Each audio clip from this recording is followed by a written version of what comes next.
Thanks everybody for coming on a Friday as well. It's we will finish at 3 today. We will finish at 3. Yeah, that's the plan.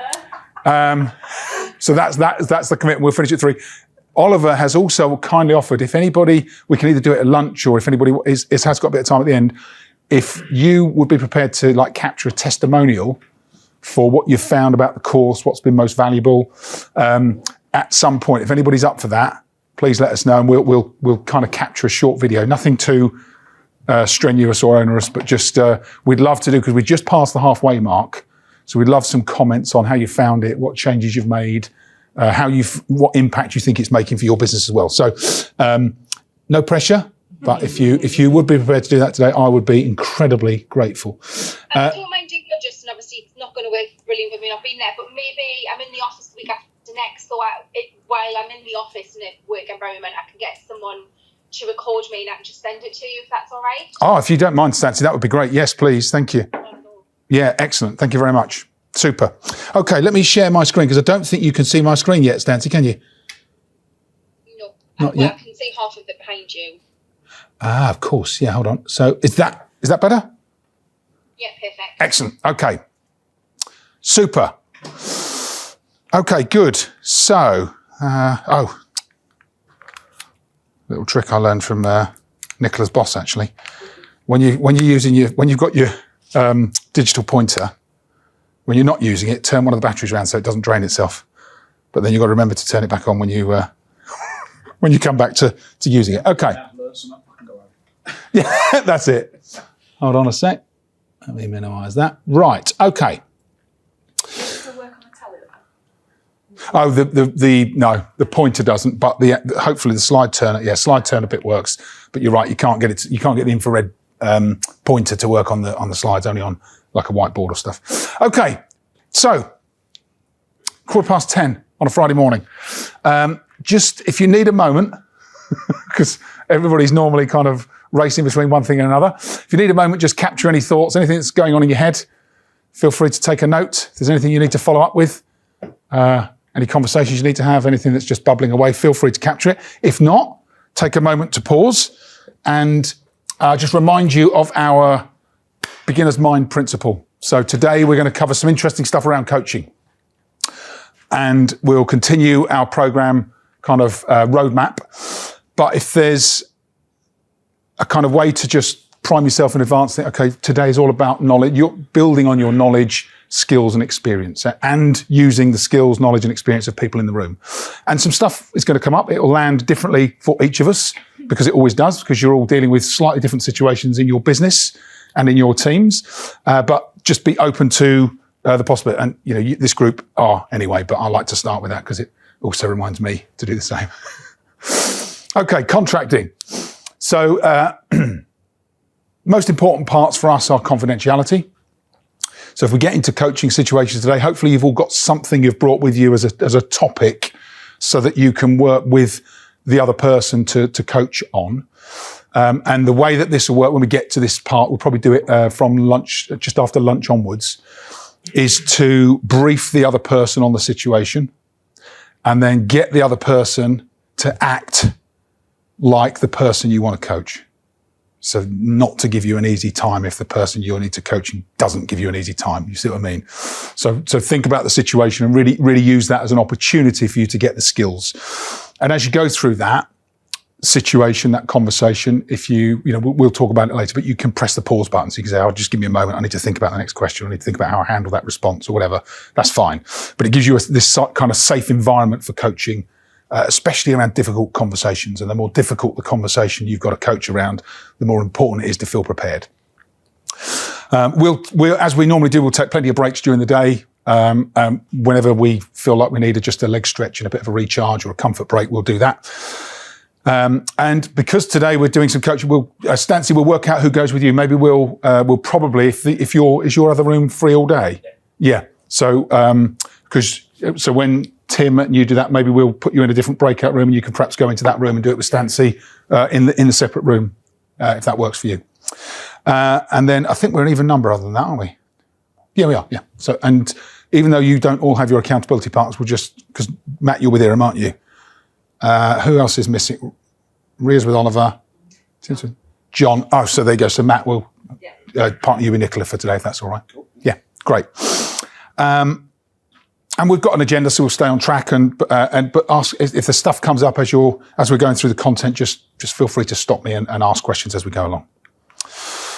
And you've got all got your laptops and iPads and stuff. So capture your key takeaways as you're going through it. And we've got all of our workshop learning outcomes. Today's really about the coaching process. Okay, so the principles of coaching, a couple of models that we'll look at today that help us to have a frame of reference for a coaching conversation. And when I first learned these models, they were really useful. So hopefully you'll find the same as we go through today's session. You know about your accountability partners. Accountability partners still going okay? Yes, but Iram and I have dropped off right off of the last since before Christmas. And have you? We were supposed to have a call last Friday, and then I got sidetracked with something else, and we just didn't catch up. So we've tried to phone each other and literally just not been able to catch up. Just kept missing each other. Okay. But you're okay to pick that up, Matt? You okay? Yeah. Just so we haven't actually had a proper decent conversations before Christmas. Okay. Well, as long as you're okay to pick it up, that's good. Yeah. Everyone else okay? Everyone else is conversation? Yeah, I've seen John at the meeting. Ah, so good. We had a brief conversation, but when he gets back from wherever he is in Austria, yeah, we're having a meeting. Excellent. Good. Abby, all right? Chris, all right? Yeah. We did one. Yeah, we haven't spoken since Christmas. Okay. Okay. Well, that's the good thing about having these frequent meetings, because at least we kind of gets you to remember to do it, bring it back on track. And the final thing we'll do today is get you just to book that next meeting so that it just maintains this momentum that we're building throughout the year-long program. Okay. So we are literally, this is month 7. So past the halfway mark for today's session. Interesting. It's gone so quick, isn't it? It was July last year that we met in London at Odeon with Rhea and the team. Yeah. It's like it really does feel like a couple of weeks ago rather than 6-7 months ago, doesn't it? It's amazing, isn't it? Okay, so you're still working with your accountability partners. Thank you. Just keep on that. I mean, this is just a great opportunity for you to really think about accountability outside of anyone else having to make you do it. Just leaning into it with your partners, and always be focused on what are the key actions and improvements that you're looking to make. And it's all about progress. It's not about, there's this principle I like to think about, progress, not perfection, right? No one's perfect. None of us are ever going to be perfect. As much as I would love to be, none of us are ever going to be perfect. But as long as we feel like we're making progress in the right direction, that is all that really matters. And then this frequency of review. So you can figure this out for yourselves. I know you've got busy calendars and commitments, but the more often you review, the more frequently you keep these conversations going, the more progress you'll make. Sermon over. Okay, so remember, right at the start, we talked about a couple of things around your role. We talked about what motivates you and ignites your passion. We talked about why it's important that you succeed. And we did that, remember, to remind ourselves that sometimes we have to reignite that passion for our work, for our business, for our teams, for the customers, for every part of our job, because it's really easy over time for us to get worn down. Because we're all busy, right? Especially just before Christmas. I don't know about any of you. Just before Christmas, I had a really busy run in, and I even working like right up to the day before Christmas Eve. And I got off at Christmas, and it was like a bit of a head spin. But also, then your energy just starts to drop, and then you have a bit of time off, and then you come back in January, and you're like, and most of us have like responsibility for a number in our business, if not all of us. In fact, we all have all of us have a responsibility for a number. And it's great because with that responsibility comes a sense of ownership. It's also quite daunting that when you get to January, it's like someone zeroes the clock again. Here we go again. And that can bring a sense of, I don't know about you, but for me, it can also bring a bit of a sense of, oh God, here we go again. Our year end is the end of January. So our clock resets on the 1st of Feb, which is the first company I've ever worked for, which is really good because you still aim for the end of December to get it done by, and if anything slips, you can get it in January. Yeah. So if you pressing the customers that this has got to be done by the end of December, but it slipped. So we've still got another week to go. You got a second bite of the cherry, Matt. Theoretically. We're all very jealous.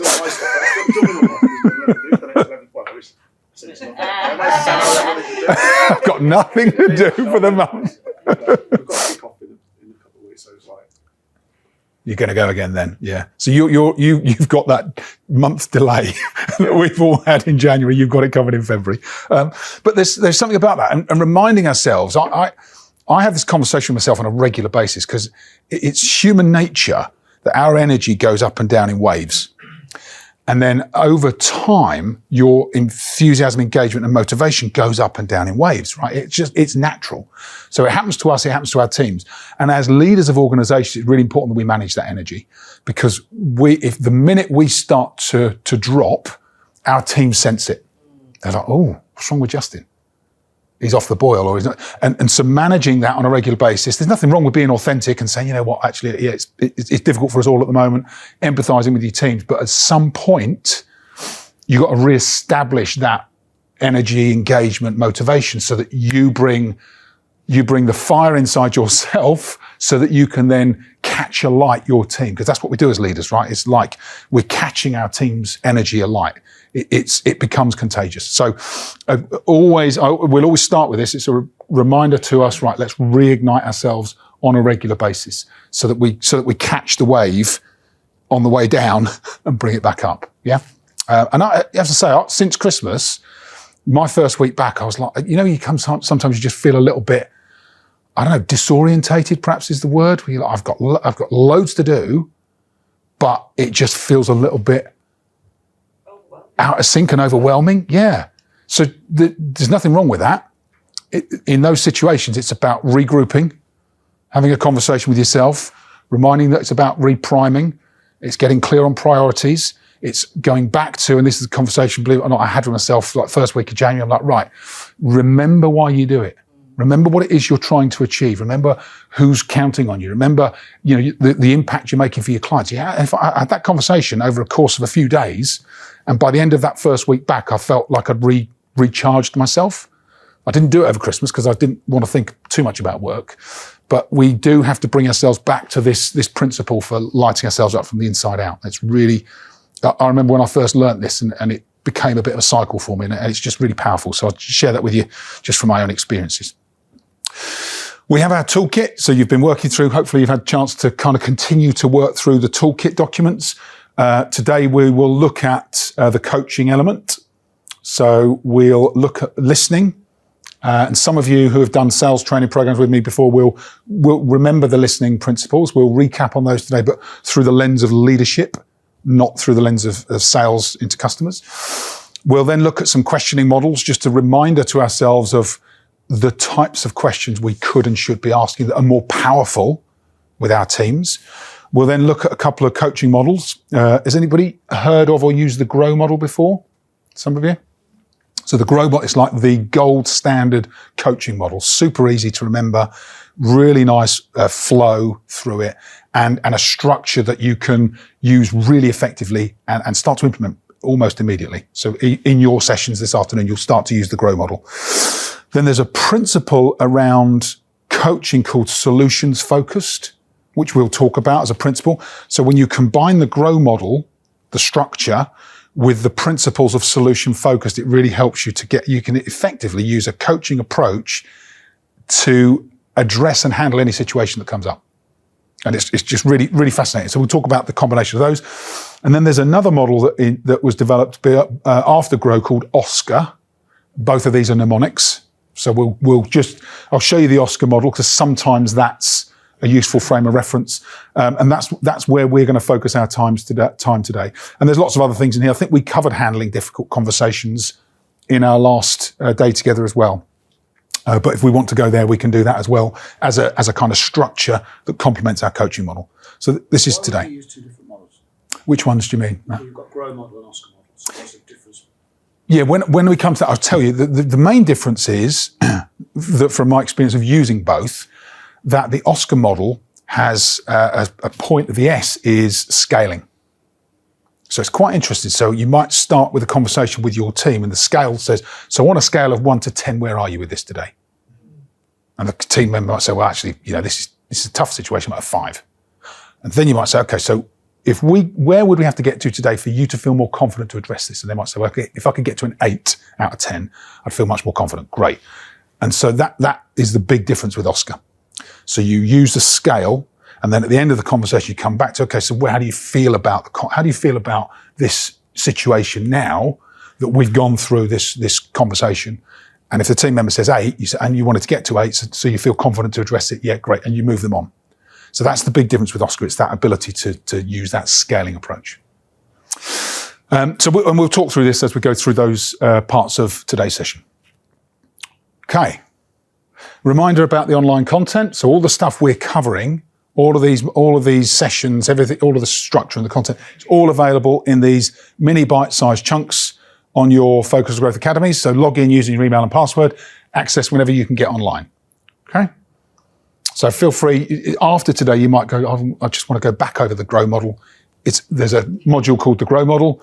I might want to look at the OSKAR model again. There's an OSKAR model. There is solutions focused as a framework. So it's all on the platform as well. We've got our WhatsApp group. That's how we know whether or not we're running a few minutes late or we can't get, Justin's forgotten to put a Teams invitation in today's meeting. Sorry about that, Stancy. I left that till the last minute. But use the WhatsApp chat for any of that stuff. You'll remember the challenges that we mapped out at our first session.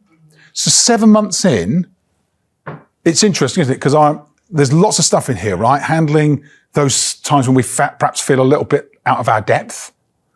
They've now labelled that the imposter syndrome. It's good. Once it got a label, you can really identify with it, can't you?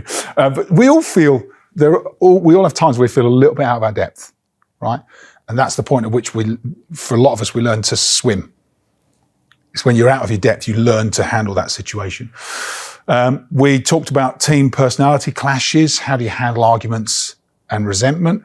That's going to be interesting to hold that in mind as we go through the coaching models today. How do we use those coaching models to really help not only manage one-to-one conversations, but also manage the interaction and dynamics between our team members? Which kind of links to departments and functions and issues with cooperation. You know, coaching as a leadership style, coaching as an approach really helps you to start to get people to solve their own problems so that you're not the one in the middle of all this stuff. You're helping them to navigate their own solutions to those problems. That's a really powerful way to handle it. Recruitment, we talk about team, business and role fit. So we've started, again, coaching, the questions that we ask, interviewing, making sure that we've got the right approach to our team. So all of this starts to join up, knowing when to step back and step in. Remember, that was a kind of, when do you help someone out? When do you let them do their own thing and potentially, fail? Some of that's a judgment call. But also it's about knowing that most of the time we probably should be the observer. And remember, I think I shared about my experiences as a sales manager when I had stepped in and helped people out. And then afterwards, when you coach them on it, they're like, oh yeah, I know you did that, Justin, but I was just about to do that. I mean, no, you weren't. Okay, all right. And so the lesson doesn't land until someone experiences it themselves. Change comes from the inside out. And then maintaining team focus and momentum, but hopefully with our 1-3-3 structure and that objectives and goals session that we did and the models that you start to use, hopefully you're starting to see greater team focus and momentum, especially as we go into a new year with the documents and the approach that you take to reviewing those documents with your teams. Okay, so we're starting to overcome some of those challenges. I'll whistle through this. The mindset first. Priming ourselves is what we've kind of where we started. Building a plan that helps us to think strategically about the business, tactically about the actions, about what our team are doing and what we're doing as leaders. So that kind of 4 blocker, thinking about those 4 key areas of strategy and tactics. Thinking about the 5 key principles of leadership. What's the approach we take? How do we make sure that we get these 5 foundations in place for ourselves and our teams? Our coach model. So then our cycle that we take with our teams and the work that we're doing, and today we're going for the second C. We talked about relationships and leveraging relationships with our teams, making sure that remember the emotional bank account, putting in deposits, but we put in deposits so that we can make withdrawals. So that relationship stays kind of at the right level. That we get this equilibrium between us and our teams. We don't want them taking advantage, and as leaders, we don't want to be seen to be taking advantage either. Establishing rapport and making sure that connection is always there between us and team members and with them and each other. Contracting, really, vital kind of component of our coach model. So being really clear with people on what's expected, what's not. And we also looked at the team contracting model. And we had that great example by Stancy and Chris of the work they'd done and the way that they've documented it with their teams. Setting clear objectives, our 1-3-3 or 1-3-5 approach to being clear about what our teams are looking to achieve. And then action and observation. So once we've got the plan in place, letting the team do the work they do, kind of freeing them up to perform at their best. And from that performance, as observers, we're able to coach. So that's where we get to today. We've used that what we call it 1-3-5 plan as the main KPIs now for the team. Excellent. We recently had the meetings and stuff, so set that for this year, and I think it's going to work really well. And they love it. They were like, "This is brilliant. It's really structured. Like we get it. It's pretty straightforward what we need to do and follow. We've scheduled them to check in. We have a quick peek every couple of weeks, but then have a proper one every month. Brilliant. But yeah, the guys really been positive about it. Great. I've got my sales meeting next Thursday, and I'm going to do it there. Yeah. I'm using mine as a negotiating tool for a pay rise during my sort of like PDR coming up at the end of this month or early February. And rather than using our company very old-fashioned kind of documents, I'm going to go, well, actually, based on what the objectives were for the year, this is the tool that I've used to keep myself on track. Brilliant. And you can see clearly what you haven't achieved. And so it's good for selfish reasons. Yeah, tracking your own performance and demonstrating where you've delivered in line with your expectations and goals. Yeah. That's been really useful. Yeah, very good. Very good. Chris, have you shared yours with the group? I think you Sent it around, I think you did. I'm sure you did, yeah. Would you mind just redistributing it? Is that all right? Yeah. Yeah. Thanks, Chris, because there's some great work going on in this group. Brilliant work. Oh no, that was a team contracting. That was the team contract, yeah. 1-3-5. Was it John that shared his one? Oh, it was John that shared his 1-3-3, wasn't it? Yeah. Yeah, if you wouldn't mind, Chris, then we've got a couple of examples to reference. Yeah, thank you. So the action stage is 1-3-3 or 1-3-5. The number has to be right for your business. So Chris, as you remember, expanded out to one goal, 3 streams, 5 activities per stream. And I agree. Sometimes you want to make sure that especially if you want really clear objectives and goals for your team, just expand it out to make sure it meets the needs of your business. The other thing that you'll get to, Chris, and hopefully it's already happening, is that document becomes your team's to own. A bit like Tim just described. Tim's taking that document and he's using it to demonstrate his performance to his seniors, his senior management team. Hopefully your teams over time will start to own that document and be able to say to you, well, here's Chris, here's the evidence of what I'm doing. Here's how I'm performing. It's a 3-stage approach. So we had a meeting before Christmas and said, right, here's what we're going to be using. Yeah. Santi and I kind of knew what the line sharing stuff that would be going in for each person because it changed depending on the roles. But then they were given this opportunity, this time period where they could come back and go, actually, I want to add this to it or so shape it. So it became their own. Brilliant. And then we a couple of weeks ago, went through it, said, right, here's it now fixed in stone. Are we all in agreement for this? Yeah, it's all good. And then it gets sent to copies Great. To keep them. So. Perfect. So they've got their buy-in then, haven't they? Yeah. They've actually input into their own plan and gained agreement between you and them. Perfect. And now the thing is that, as you say, that review process is them coming to you with it complete. Yeah. So that your conversation then is about how they're performing against the expectations, and the document just becomes a simple way to track it. Yeah. Very good. It's going to become part of, we're doing the appraisals through that platform. I told everyone about the Jarvello platform. We're doing them in a couple of weeks. And the 1-3-5 plan is going to be part of their KPIs and objectives for next year. So it'll be nice to have a line that they've agreed to rather than us just setting them. Yeah.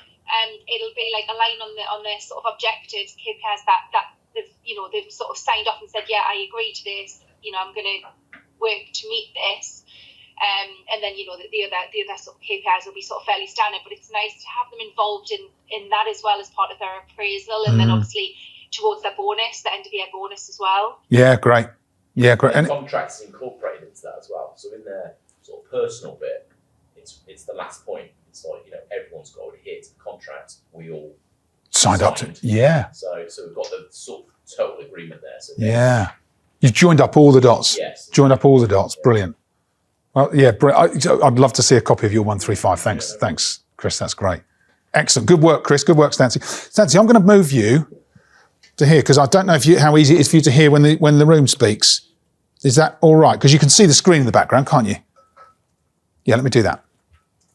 Hold on. Down. Is that? You tilt, and then I just feel like I'm sat in the room now. Yeah, is that better? Yeah.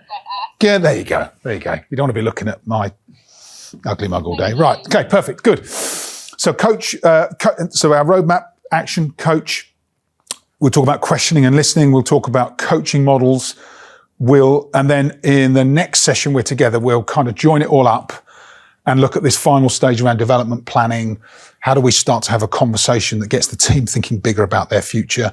And for us, how do we start to take an approach that's really structured around your development and growth for the future? And we can also look at the succession planning document in there as well. How do we start to map the organisation, think about future roles, key people, keep them engaged and motivated in the future of our organisation that we start to build together? Okay, so that's our roadmap. We talked about the plan framework. We talked about the coaching leaders model. We've talked about 3 foundations of high performance. I say this not just for you, but for your team. So remember, psychology and confidence is really important for people. The thing that can undermine that at times could be personal issues that are going on for people, could be relationships in the business with people that can start to undermine confidence. And as leaders, it's really important that we just got like a sensory acuity to that. So that when you see confidence as an area of kind of priority, that's what you deal with. Because you might find that someone's underperforming and actually it's not skills or capability. It's not, are they doing the right things in the right order? It's just that they've lost their confidence. And I've seen it lots of times in different roles that I've been in with different business teams. And if you try and address either one, if you try and address skills or systems, like just do this or make sure you follow the process, and actually it's a psychology issue or a confidence issue, and you don't go right back to that as a foundation, you can actually do more harm than good and just start to, you'll find that the pressure actually makes the situation worse, not better. I think it's key though as well to be able to identify that in yourself, because we all know different confidence. And that different confidence that goes back to the first slide, where if you're not lit yourself, then you can't portray that. Yeah. And I've seen it myself sometimes. It's like, things are like, whether a rough time or a tough time or whatever, and it's like you're under pressure, you're not being as proactive, as energetic, as forward thinking as you think you could be, and you kind of, I see that dip off then with the guys that I'm like working with at the minute. Yeah, so you have to manage it in yourself. You're absolutely right, Matt. Manage it in yourself as well. And that's a tough one though. Yeah, it is. Yeah, because like for example, I had a really, really good year this fiscal year. Now a lot of my ramps and my customers are dropping off, so I'm staring like the abyss this year, going right, I'm back to a bit more right back to basics. And then that's kind of like, flying last year. This year you start with again. Okay. Yeah. And that's really where, if you're thinking that, some of your team will be thinking that, and the people around you. It's where, as high performers, what really helps is to have a leader that spends some time with you working through it. Well, it's good that you recognise it. You've got some awareness. Okay, let's talk about your plans. Let's talk about other key customers you could be engaging. Let's talk about your key opportunities, your pipeline, giving you some space to start to process it in a positive way so that you start to rebuild your confidence. And you can do that for yourself. You can definitely do it for your teams. And that's the thing. So when you start to do it for your teams, the other thing that does is give you a greater sense of confidence, because if you take them through a structured conversation, coaching conversation, you can do the same for yourself. It's very often easier to do it for someone else than it is for yourself. But going through the process with someone else does give you those light bulb moments, because you start thinking, actually, a lot of the advice we get other people is often the advice we need for ourselves, right? And being aware of that is interesting. If you find yourself saying things to your team or asking your team things or giving them some advice and they're going, oh, that's a really good idea, I can do that. Just do the sense check. Do I also need that advice? Do I also need that advice? I find it a lot with clients. I'll have a client conversation. Some stuff today will come up, I'm sure. And I'll make a mental note to self. I'm not sure I'm doing that myself. So it's a really great learning experience. A really good, if you're open to it, it's a really great opportunity to go, actually, yes, that's a lesson for me as well. Okay, so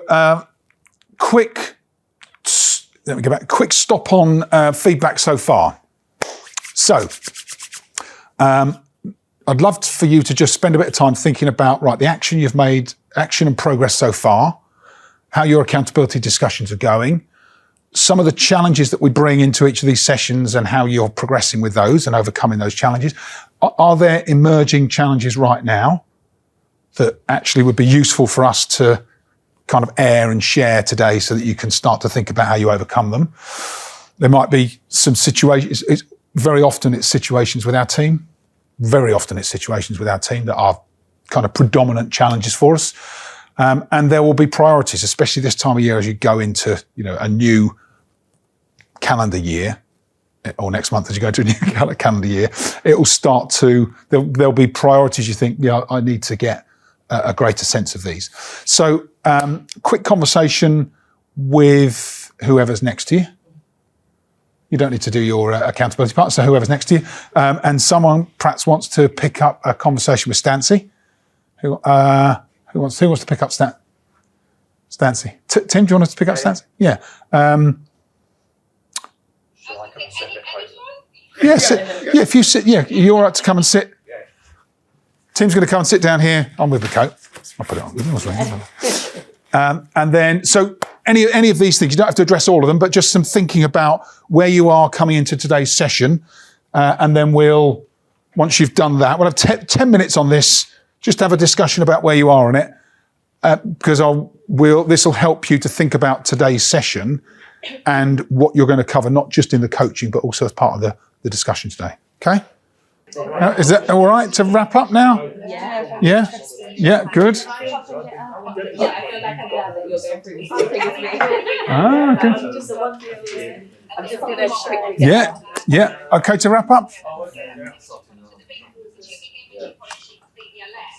Do you know where you're going, Ria? Do you know? It's in here, right? Yes.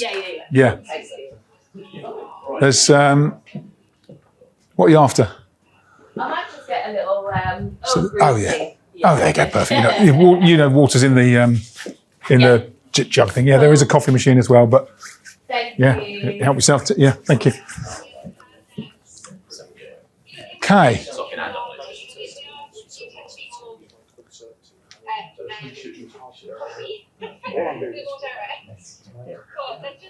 It's very polite way of putting it.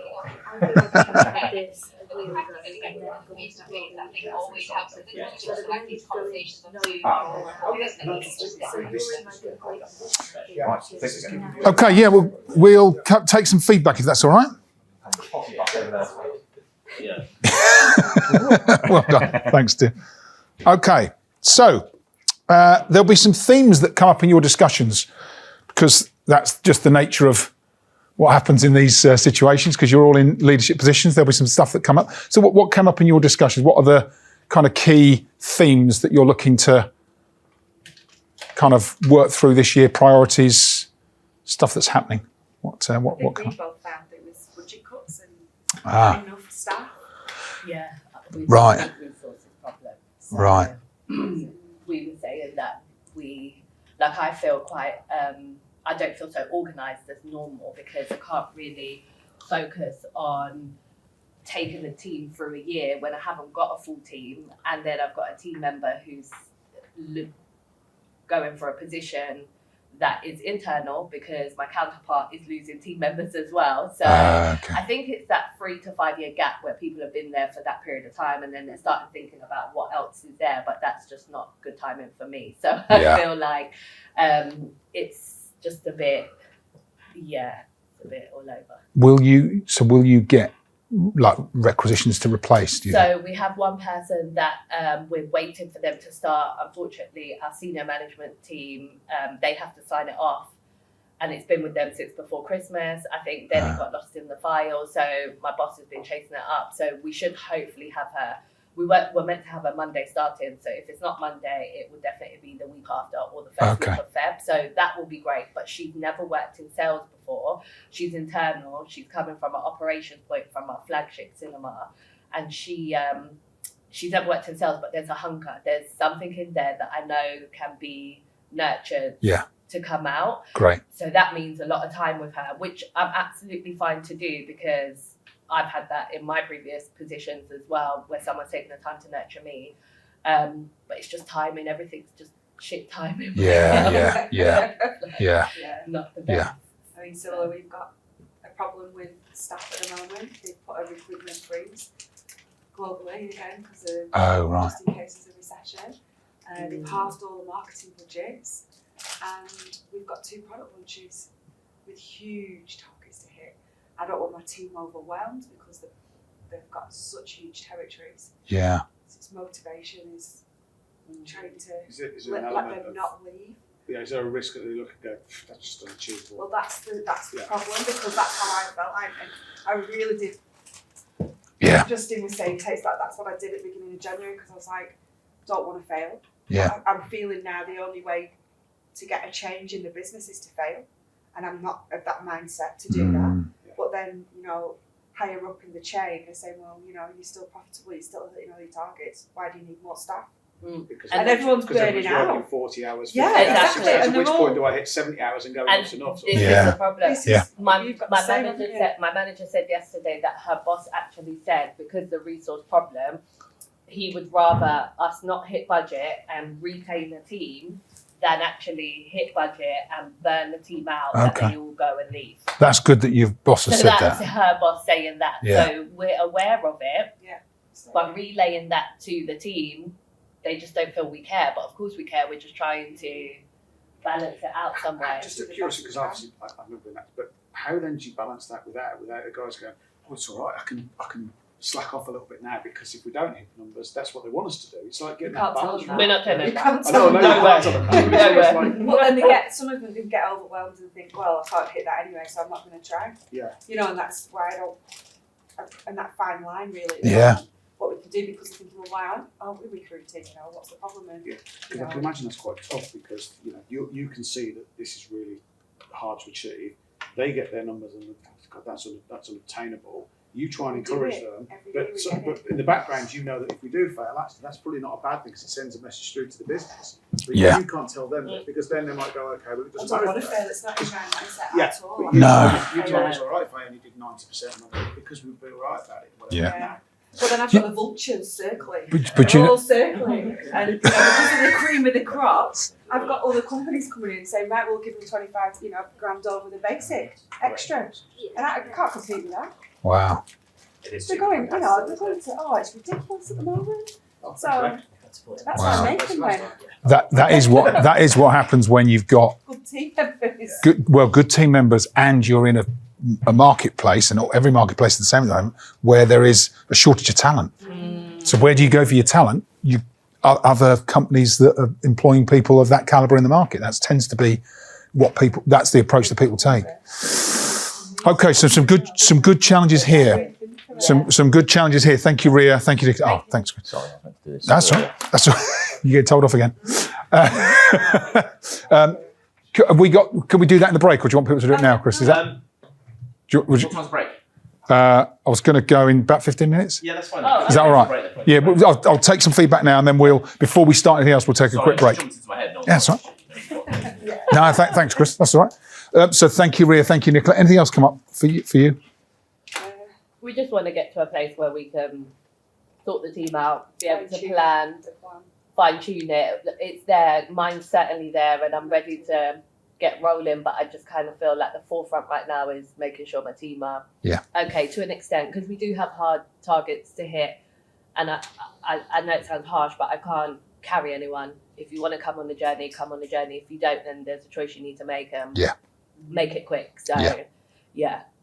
And you know what Nicola and Ria are both talking about is really important, because you're talking about hitting numbers, and remember, are numbers leading or lagging metrics? Yeah. Lagging metrics, right? So sometimes people see the number and they're like, oh God, that's what overwhelms them. Yeah. That's why it's so important. You know, a 133 or 135 template is so important, whether it's that or any other. Get really clear on the activities that are going to hit the numbers, right? And be clear with your teams on what they're going to do, what action will they take, and then support them to take the most effective action. So that if you're confident they're doing what it takes to succeed, they're confident they're doing what it takes to succeed, and you're measuring it and you're reviewing it and you're coaching them to achieve those objectives, then if you don't hit your numbers, there's a disconnect. And you then have all the justification to go back into the business and say, look, we've absolutely nailed it this year. Yeah. The team are doing, this is what we've been doing. Here's the plan. Here's how clear everybody is. Here's how energized and engaged they are. Here's how often we're reviewing it. Here's the pipeline. You can show with objectivity everything you've done and your team have done to deliver. And if there's a gap, then it becomes a conversation about, is it real? Is what you've asked us to deliver and what we've done, is there a gap, and is that gap real? And it gives you more, I guess, it gives you more confidence to challenge back up through the organisation. But the other interesting thing is when you get clear on those numbers, when you say, right, here are the targets and then here are the activities to hit those targets, because you're joining a straight line from one to the other, it's amazing how that gives your team clarity, and all of a sudden the performance improves. So they're like, oh, actually, we can do this. If we deliver this, it delivers the target, right? And you will have had this experience as well as I have. There are lots of times when I've been in like January conversations with members of my sales team or my business team, and they go, this year's a real challenge. And you go, you're absolutely right. So let's talk about what is it going to take? And you just reverse engineer the numbers. Yeah. If they're the numbers, what do we got to do to hit the numbers? And they go, well, that's going to mean we have to do that. They'll tell you the answers. You come up with your structure. With a bit of a negative mindset is, it's not a good place to start, though, is it? It's no. Coming in and looking at it as, this is going to be a challenge this year, because everyone they're like, okay. Yeah. It's always a challenge every year. Yeah. January, but I just feel there's no this year. I just feel this year is the one. I think. Yeah. I think as well with a team, they don't necessarily think about the things that you think about in management. They just have no clue. So when you tell them a number, they're like, oh, it's just so much more. Why is that from last year? And it's like, well, there's growth. So we have to keep on growing. So I think it takes them a minute. So I have a team member, it takes them a little while to get round it. And then he'll go flying, just for his quarter, his target is 450k. He's already at 410. We're in January. You know what I mean? And but he'll moan. He'll completely moan. So now I know that. I just let him get it out. And then off he goes. Yeah. You know what I mean? So it's for him, it's part of the process. It's exactly that. It's how he talks himself around. Yeah. He talks himself around. He gets himself to. And I know that now. So now, because in the beginning that was quite draining to kind of think. That's the psychology bit, isn't it? Yeah. Exactly. Literally, that is what that is. And he's got the capability, the skills, and everything else that comes with it. And he's literally a high-performing team member. So he can go on and do that easily, no problem. But for him, he'll always say, oh, I'm not going to make it, because if I can't max out, what's the point? But he always does. Yeah. So he puts all that effort in, which helps me with obviously hitting our overall number. And that's exactly the experience I've had. I remember multiple times sitting down with my team in a January review, right, this is the number for the year. And you kind of signposted it in November, December. So it's a big year coming, don't worry, but that's all right. Keep building your pipeline, keep the activity up. Sit down in January, they're like, I don't know how I'm going to hit this year. Yeah.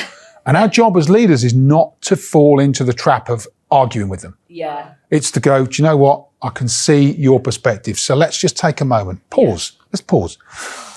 If we could hit the number in the year, let's just kind of go, right, and this is the GROW model, right? If we could hit the number for the year, right, that's the number. If we could, what would need to happen? And get them to start to think about it. So it is a challenge. It's going to be a problem. Part of the problem, we acknowledge it. However, if we could do it, what would have to happen? And then it just helps them to clear the neural pathway of resistance. Instead of bloody targets, bloody this, bloody that, they go to, okay, so if I park that for a moment and I had to think about if I did do it, then yeah, this would have to happen, that would have to happen, I'd have to make this. It frees the mind. And as leaders, our job is to give people that opportunity to disconnect from their automatic thinking, like default, it's unfair, it's been pushed on me, I don't want to do it, it's yada, yada, yada, all the other noise. Park that, go, yeah, that's still there in the background, but let's just park it.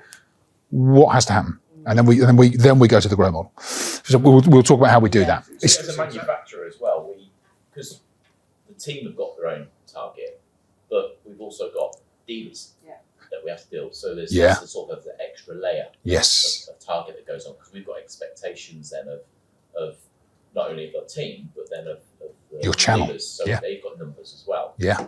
And like we ran an incentive last year with with our biggest dealer, and we've run it again this year. But there was not a buy-in from quite a big group of the guys that were included in that. So we looked at it and said, well, why was that? We analysed it and said, well, so we tweaked it a bit this year. But then it's about kind of going in and sort of pitching that to them and trying to keep that, getting them excited. Yeah. What happened was they saw what was expected last year, pretty much across the board of this particular segment. They just went, nah, we're not doing it. And just exactly what you just said. It was like, we're just not going to do this. And they didn't. Wow. And nobody hit the target. Wow. But in these other areas, they did. But that with the dealer, you mean? With the dealer, yeah. So then we've kind of had to relook at that this year and go, right, not only was it too high, but how are we going to approach it this year? How we've got to approach it differently, or we're going to get the same result. So we've got to get the buy-in from their managers, and we have to pitch maybe what we're trying to do to them a bit differently. And things like that. So, do you know what their targets are?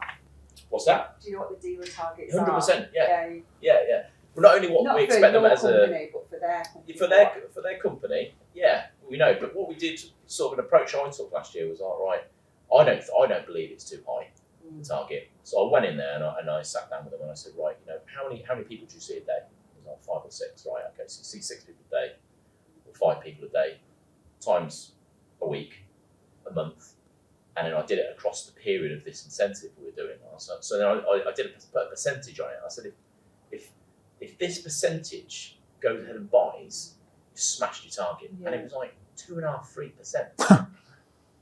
So and I thought that might break through, but it still didn't. So it's like, shit, if this isn't breaking, I've got to take a really a different angle. So it's interesting. And so as we go through today's session, Chris, think about the coaching model, because it's not just your team, it is your dealers, it's your managers, your peers. Biggest thing. Yeah.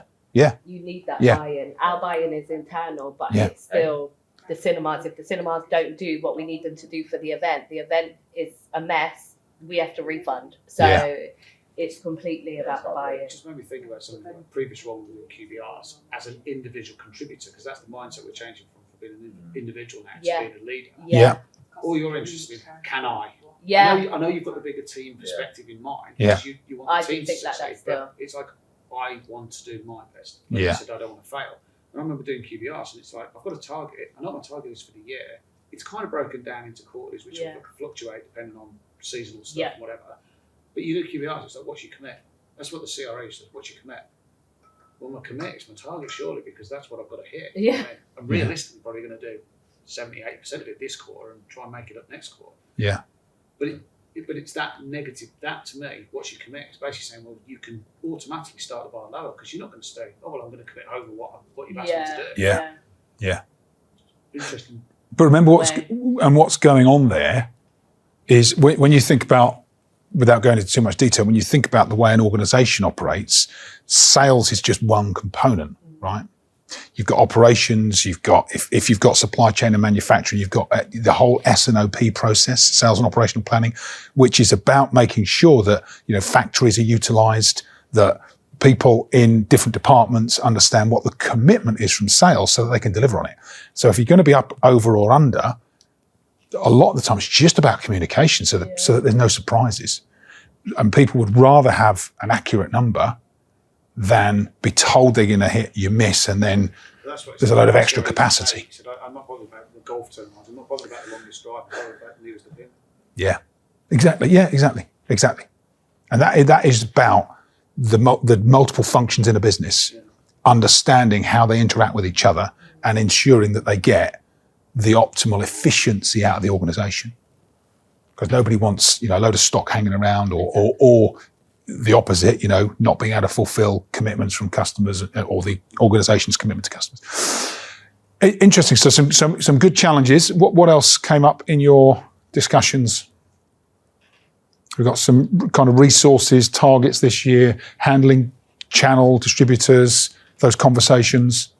Conversation that Stanley and I had was very similar to what Chris just brought up about not so much management of internal staff, it was the management of distributors who are just being challenging and underperforming, and how to broach those difficult conversations about this is what you've achieved this year. Yeah. This was the expectation. You came in here. This year's expectation is going to be this. What can we do to support you to try and make it look as though we're providing value to them? Yeah. Because if they hit their target, then there's incentives and blah, blah, blah. But it's, you just got one particular distributor who is very defensive and won't allow us to get FaceTime with their customer because they're fearful that we're going to go direct and cut them out of the equation, which we're absolutely not going to do. Right. So it's trying to alleviate that concern, but also the reason we're not hitting our numbers is because we can do a better job of influencing them than you can. Yeah. Whether you agree or disagree, that's we know our product better than you do. Yeah. So let us go and do that influencing section, then we can direct the sale through you. Yeah. By all means, you set it up and you be present, but let us be the ones that are doing it. Yeah. So by keeping you away from their customer, they're actually damaging their own sales opportunities. Short stunts, but we have that all the time.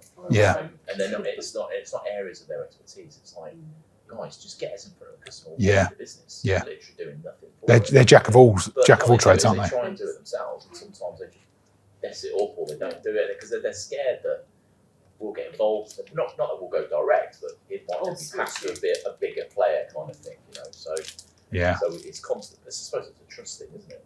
Yeah, it is. Yeah, it is, and that's exactly what it is. It's re-establishing trust and faith that you'll do the right thing. Yeah. Okay, so we'll perhaps talk about that as part of your sessions this afternoon. Perhaps think about the coaching framework and how it works for that. Okay, good. What else came up? One of the things that I tend to be a bit guilty of is just coming up with ideas and then getting a little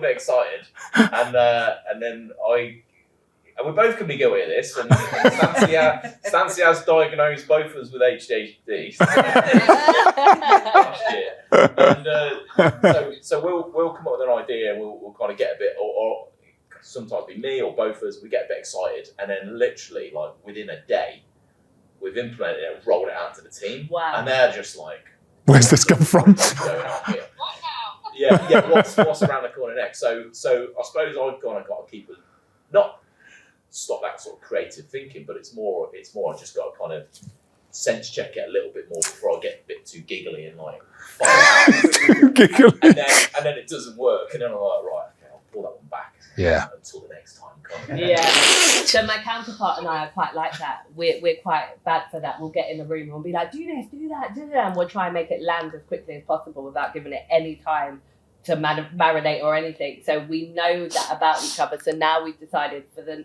second half of the year, because we always do something around Christmas or something, we're going to go completely crazy, but we got the time to plan it now so that the team aren't so like, what the hell is happening here? We're too busy for all this. So I totally get your point. There is so it's a really good point, and I think it's a bit of a trait of high performers because you're used to having an idea and executing. Yeah. Having an idea and executing. Then you get into leadership, you have an idea, you execute, and the team are like, oh, what? It's not my because idea. it's not, one, it's not their idea, and two, they're not as motivated to lean into change as you are. Yeah. That's how you got into leadership, right?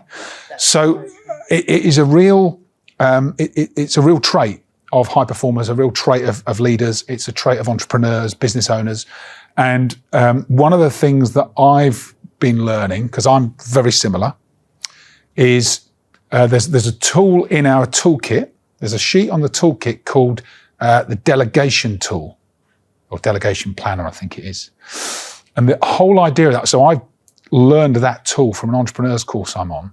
And the whole principle is that before you take an idea to your teams, you fill out this form, and you'll see the structure of the form, and the form gets you to sell yourself on the idea before you sell it to your teams.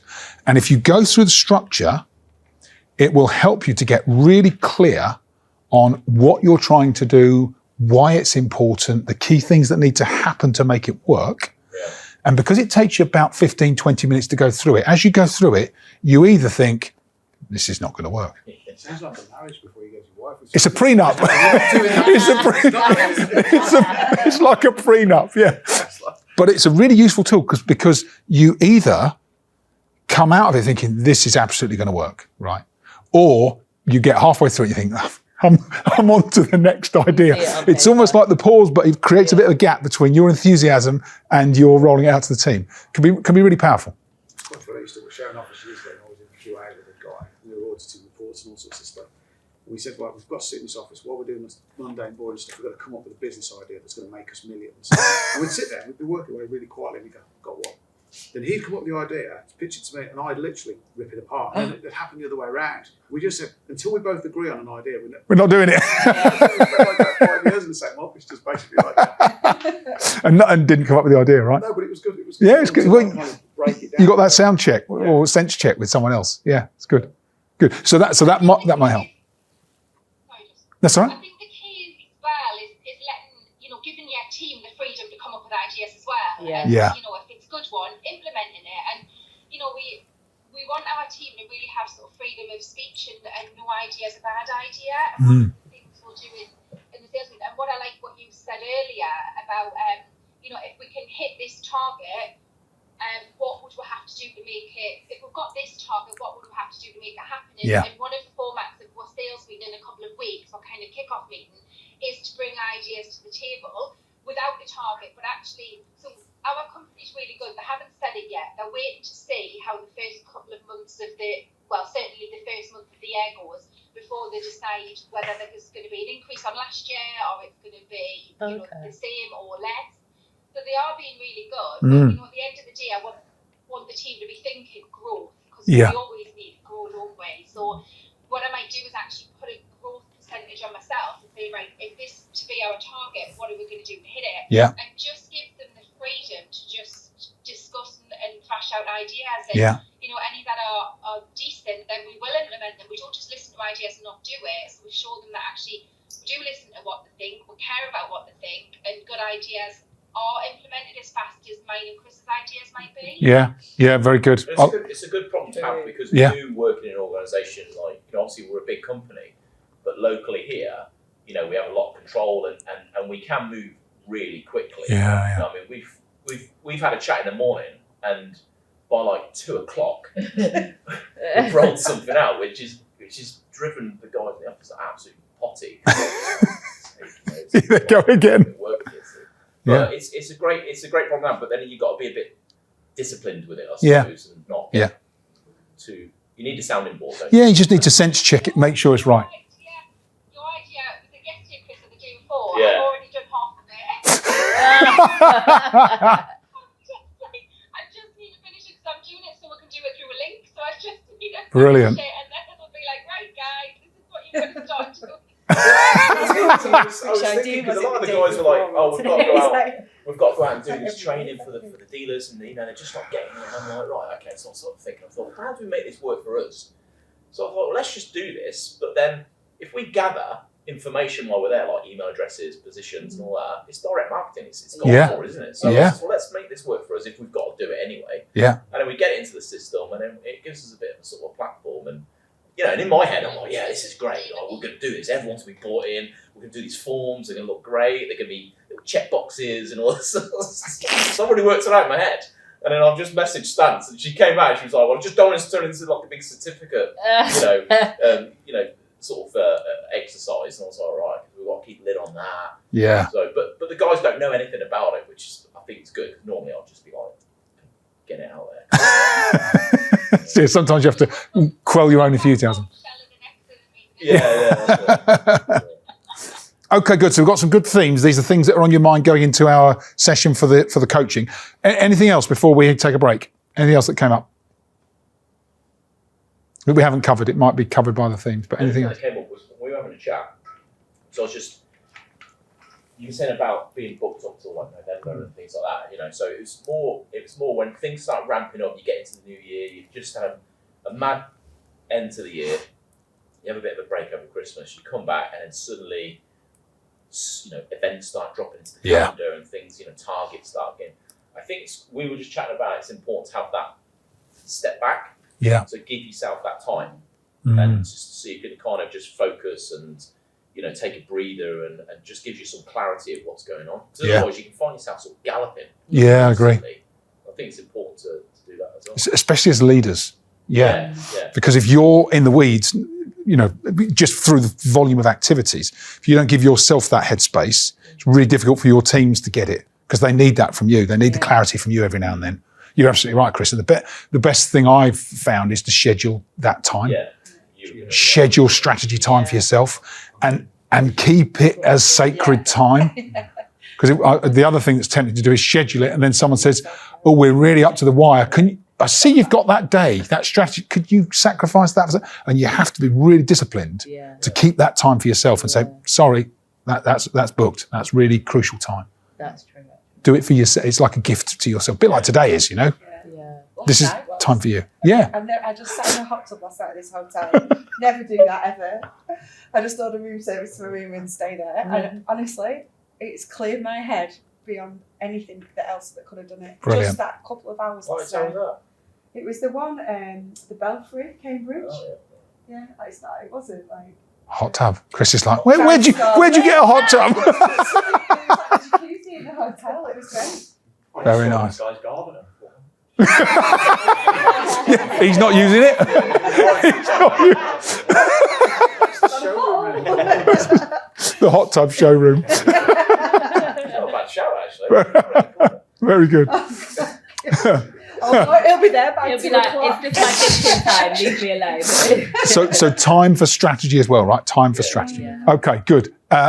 Happy with that? Yeah. Good, excellent. Thank you. Really good to get that out at the start of the session. Okay, let's take a break and fill out the lunch menu for Chris and get those in. Thank you, Chris.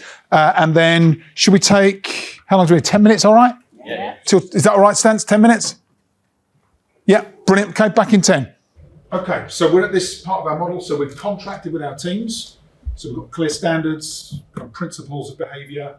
We're clear, they're clear, we've got some agreement, and we use that as our frame to kind of keep returning back to. If we start to see people stray, we remind them of the contract we put in place. We've set really clear objectives and goals. They're documented, we're reviewing them regularly. The team are bought in, we're bought in, and there's clarity over what success looks like and how we're going to hit the targets for the business, right? So that they're clear, we're clear, and we're confident, we and they are doing everything we can to meet our numbers and our commitments to the organisation. Once that's in place, we're then making regular time to watch the team in action, to observe them, to sit alongside them while they do what they do best. And from that point of action and observation, we talked about, for those of you managing sales teams, we've got this sales field visit planner and objective setter so that you can sit and be really clear on a coaching structure with the teams. For non-sales positions, we've got our key points of action, key areas of observation. What are the key moments in which we can observe the team doing what they do so that we can start to get a perspective on their performance that they cannot have. They'll never have the same perspective on their performance as we can, and that's where we move into an opportunity to coach for change. Okay? So that's where we are in the cycle. So we'll go through some principles of coaching, then we'll talk about the model. So you can only coach people by questioning, listening, and creating some space. Okay? Questioning, listening, and creating some space. And the space is really important because we really want to get people to a point where they become open to feedback. So they're open-minded, open to feedback, and in particular, open to thinking about where they need to make improvements. And a lot of those improvements, when we use a coaching style, come from them. We might be planting seeds, but the improvements come from them. That's the whole idea. And we'll talk about listening and questioning as principles. So some of you might have seen this before, but listening is difficult for us and for our teams because this is information and data from the International Listening Association. When we speak, when our teams speak, when customers speak, we speak about 125 to 175 words per minute. We listen at 450. So immediately we can listen 3 times the speed at which someone can speak. And that's why listening sometimes is difficult for us, because in our heads we're like, can you just get on with it? Can you finish already? I'm already a couple of steps ahead. You know, when you know what someone's going to say, you know where it's already going. So that little bit of impatience starts to interrupt your listening. We think at between 2,000 and 3,000 words per minute.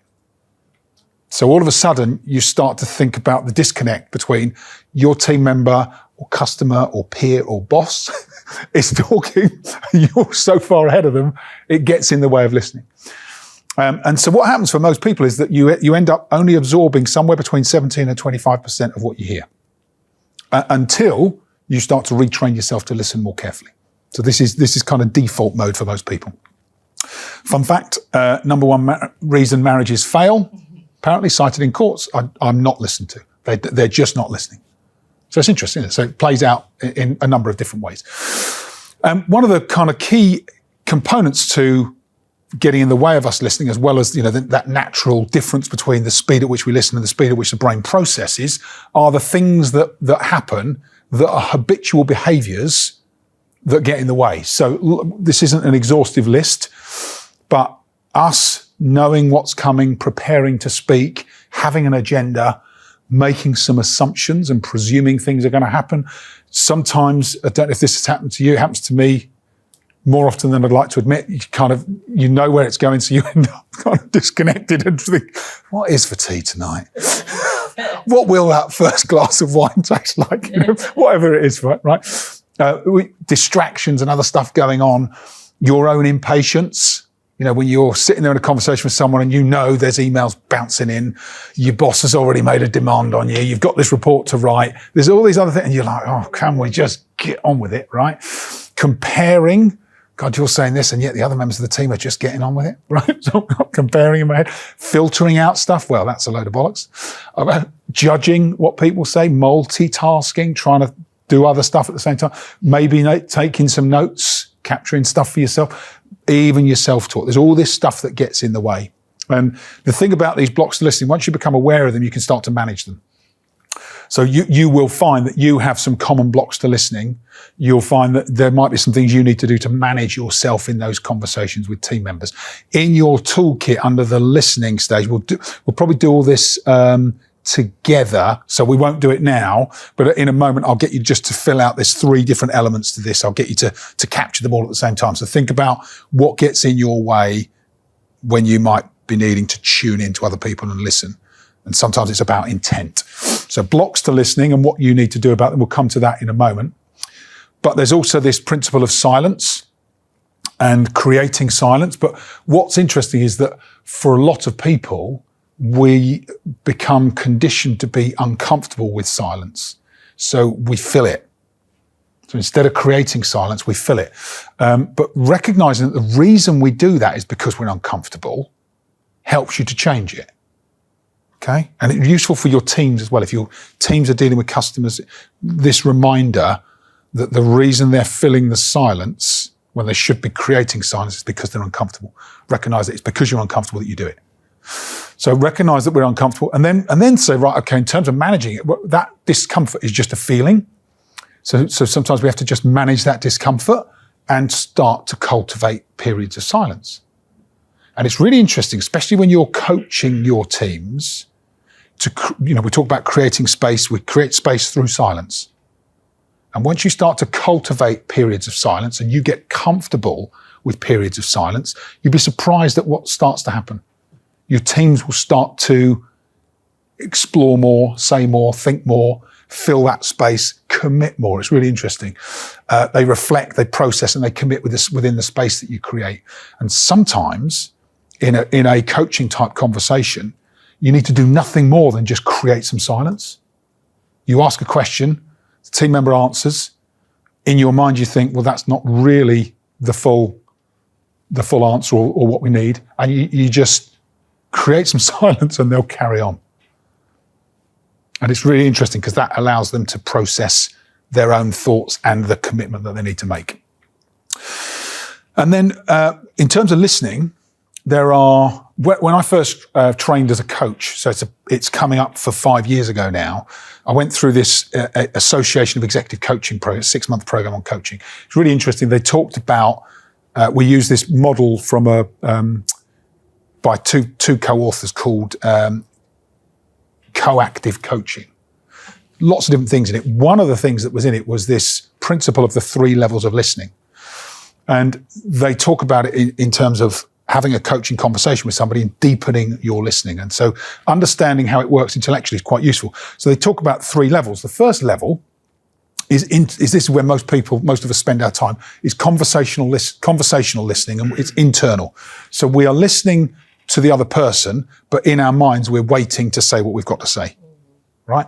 So normally your own inner voice is commentating, you're giving your opinion, you're sharing stories. It's kind of a bit like a game of table tennis. It goes forwards and backwards. And sometimes you might clip the end of what they say. Sometimes they might clip the end of what you say. And deep down, you know that they're not really listening. It's functional, right? And then to go beyond that is to deepen your listening to level 2. Level 2 is what we call focused listening. So it's one way, single direction listening. So this is where you park what you're thinking, you completely focus on the other person, in this context, the team member, and you're only asking questions that are relevant to them or the situation that they are explaining. So you're not making suggestions. You're not giving your opinion. You're not sharing your stories or your experience. You're just asking more questions and listening to what they tell you.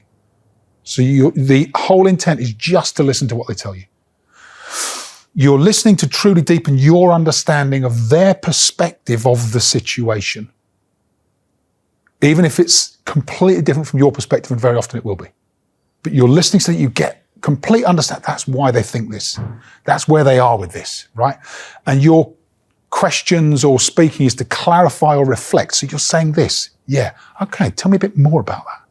And you go deeper. And it's just like all about true understanding without any judgment or without any input.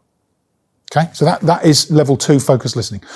And what you'll find if you start to practice this from level 1 to level 2, and you stop pitching in, because that's what we tend to do. Like, it's human nature. We pitch in. Oh yeah, you say that, but what about this? Oh, you say, yeah, but what about, and we stop pitching and we just start deepening listening. You'll be really surprised what happens. Matt, yeah. Pitching, sorry, I was just, No, that's good. But it's like that if you're in a difficult conversation, because then it's natural, because you're like almost trying to give your response. Yeah, defend yourself. Yeah.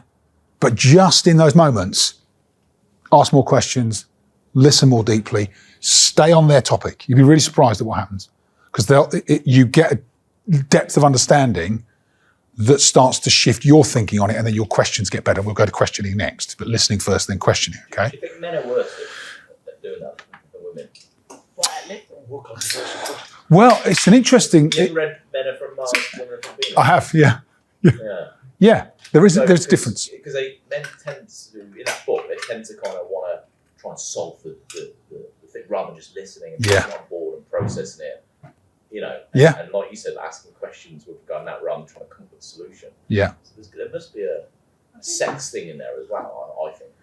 There is a difference between the sexes, yeah. But have you ever seen that video, the Australian video, about the woman with the nail in the head? No. Right, I'll find it and I'll send you it as a follow-up from today. I won't spoil it. It's absolutely genius. We got to see it now. Yeah, can we see that? I'll find it at lunchtime. We'll play it straight after lunch. Will you remind me? Yeah. Will you remind me? It's just a brilliant video. It's only a couple of minutes long. We'll look at that, because that kind of depicts this quite well. So focused listening is level 2. And so when I started my coaching course, I was like, right, okay, that reminded me that I need to spend more time in level 2. I need to spend more time intentionally in level 2. And if you've got children in particular, this is quite useful, because there's that parent-child relationship where we constantly give advice, and actually moving to just listening as a parent, as a leader of a team, as a peer, listening, asking questions, listening, and then you'll find that if you go through this cycle where you can listen to the point where that person feels truly heard, then they want to hear what you've got to say. And they become less resistant to it because they've had the chance to really process their thoughts through just being listened to. It's remarkable. And it is a bit like, it's a bit like counselling and therapy. It's not until you've kind of unloaded and unburdened yourself that you're ready then to start to take on board suggestions. So we wouldn't go into that depth. You don't want to go to that level, but the principle's the same. So we're just really trying to help give people that space so that once they've truly processed it and shared it with us, they're then ready and more receptive to our suggestions and experience through the coaching process, okay? And then the thing that was really interesting for me, and I hadn't realised this, was that there's a level 3 in coaching called global listening. And this is to take it beyond just one way at the other person, but to start to think about what you notice when you truly tune into somebody. So you notice way beyond just what they're saying. You start to notice emotions, you start to notice body language, you notice cues, you notice if someone's authentic or inauthentic.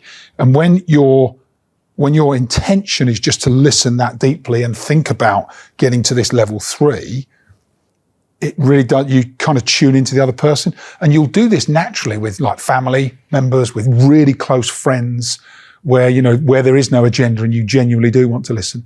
But you can bring that same level of intent to your listening to your teams and to leadership situations through a coaching process. Justin, how do you deal with you noticing the body language and their emotions and everything, and what's coming out of the mouth isn't matching? How do you deal with that? So the way I deal with it is radical transparency. Explain, please. Okay, so let's join everything up, right? Let's go right back to the beginning. First stage of our coaching process is contracting. So in your contracting conversation, one of the things we will have committed to our teams is if I sense or notice that there's some resistance, I'll call it out. Okay. And I'd like you to do the same to me. So then you get to a coaching conversation and you notice that someone's paying you lip service or something, and instead of going, okay, I think you're on board, you just say, you remember I said if ever I sensed something wasn't right, I was going to call it? And they go, yeah, I'm sensing something's not right. What's really happening? And so you've got this radical transparency, right? I'm always going to be transparent with you. If I sense it, I'm going to call it. I'm not just going to pretend it's all okay. And I wouldn't expect you to do the same with me. So this is one of those occasions. What's really happening? Because your intuition, right?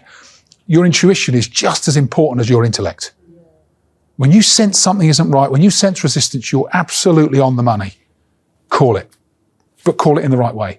And this is why the model is so important, because the structure, the contracting gives you the permission to call it, and the team member's not surprised and going, no, there's nothing wrong. They don't get defensive because you've already had the contracting conversation to go, okay, yeah, all right, fair cop, Nicola.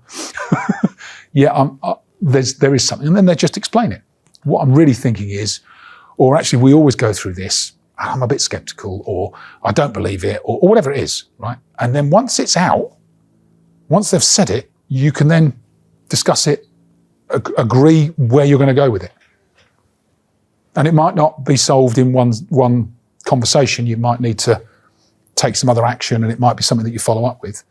But at least when they're honest and you're honest, it's something you can address. That makes sense? Yeah. And it's a great theory, this. It's about practice. And we won't always get it right.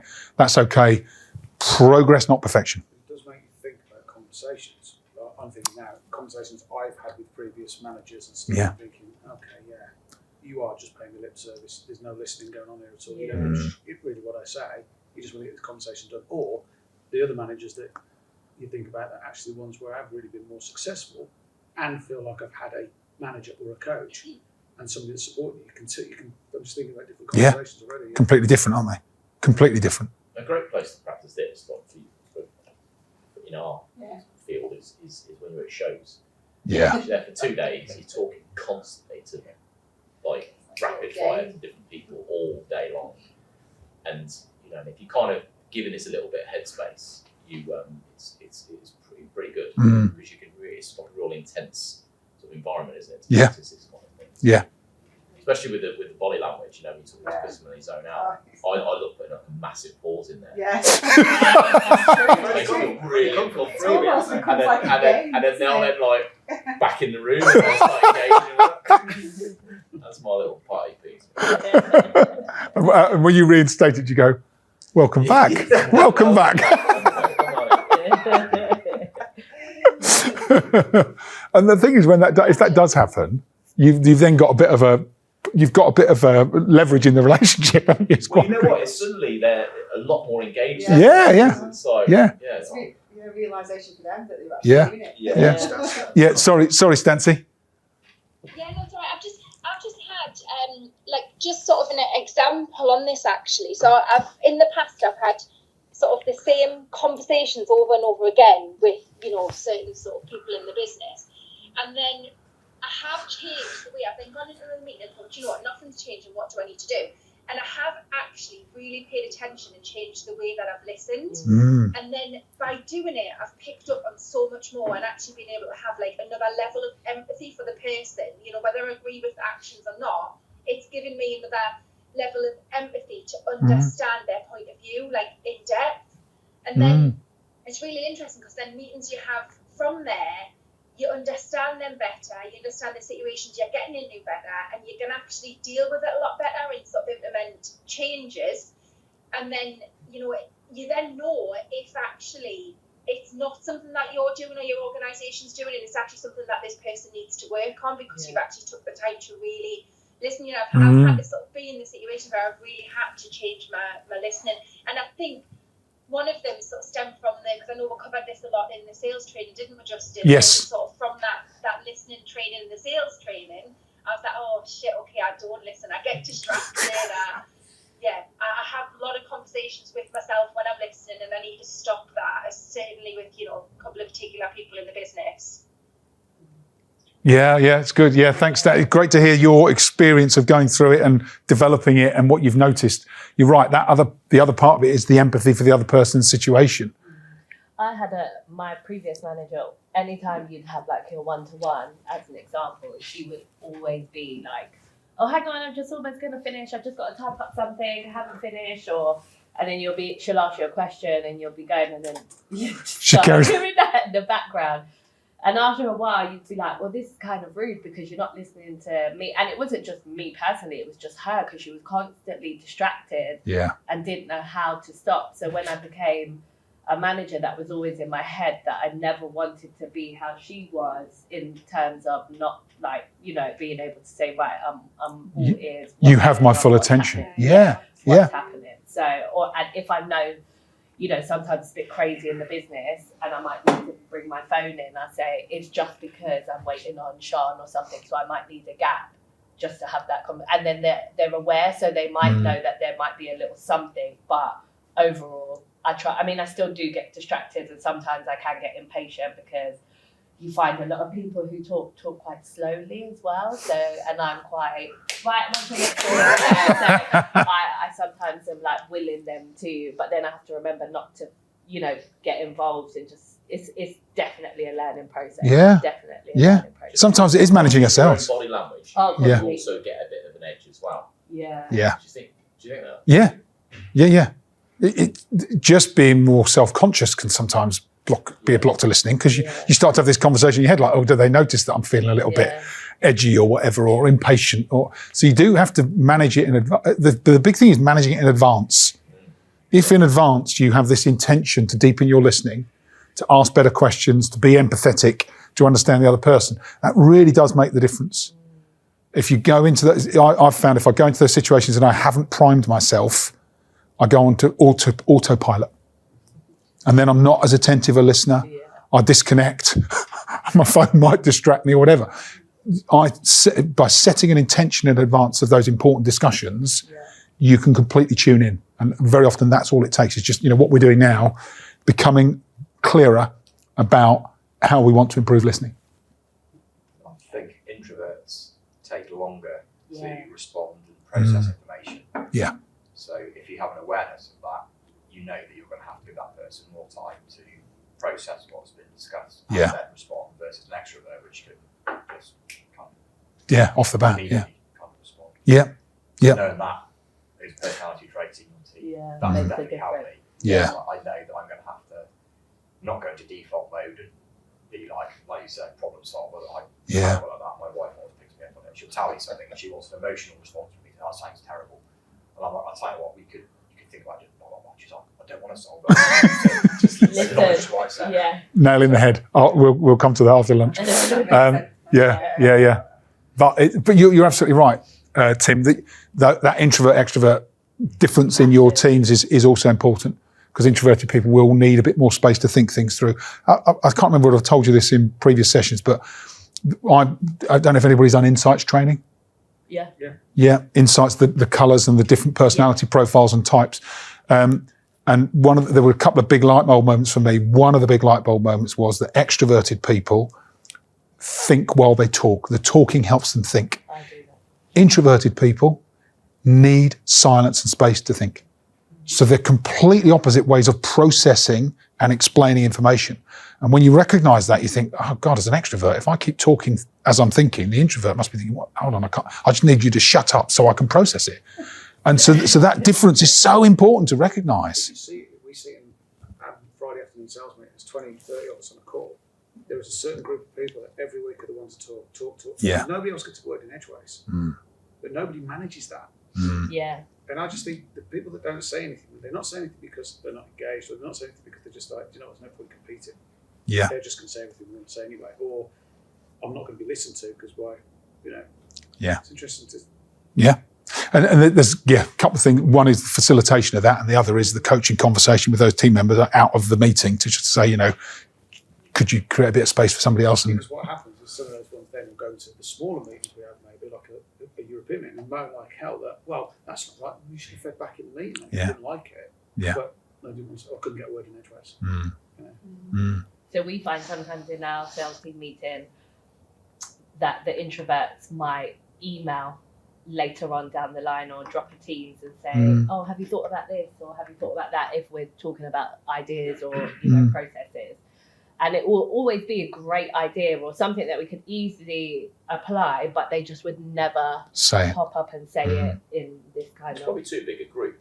Like what you've been saying there, if you've got 20 or 30 people, that's too big a group for it to be interactive. Yeah. You're only ever going to get a handful of people that their voice is being heard. Yeah. You need to kind of structure When it. it got nicknamed, it stopped being the Friday salesman, it became the Sam show.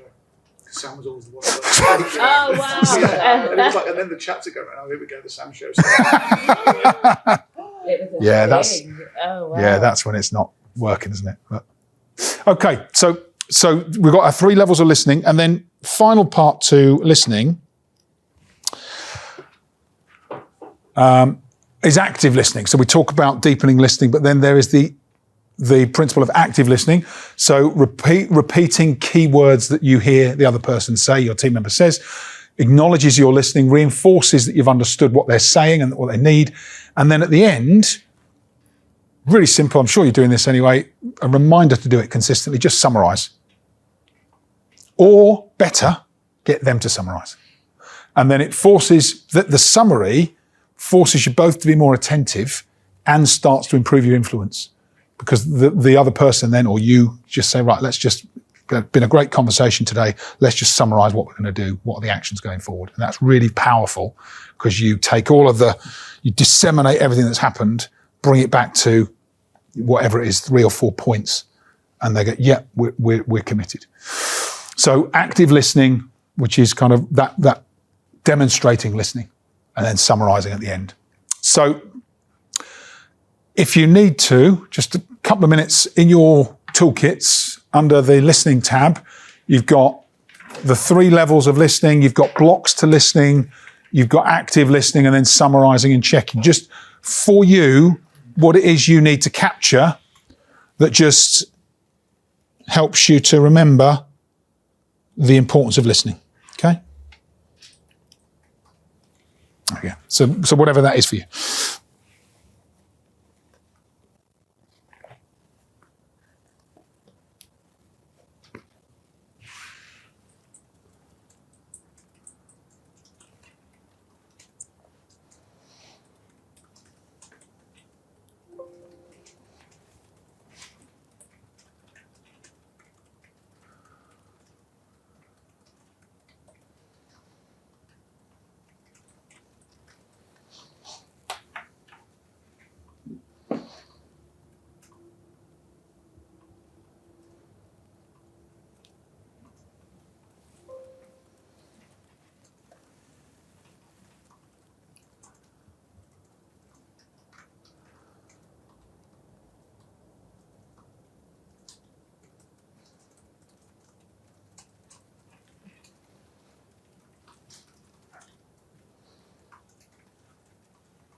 the slide back on. That's got the Which one? The one that's got one.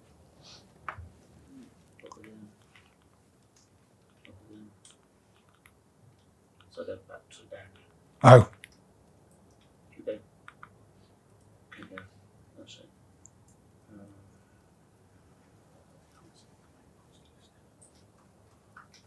It's the slide that had all. blocks to listening. Hold on. That's it. That's it. There you go. Probably all of you. I'm looking. I'm not going to need to change all of them. Depending on the situation, yeah. But what you'll find is there'll be a couple of things that underpin them all.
The biggest one on blocks to listening is preparing to speak for most people.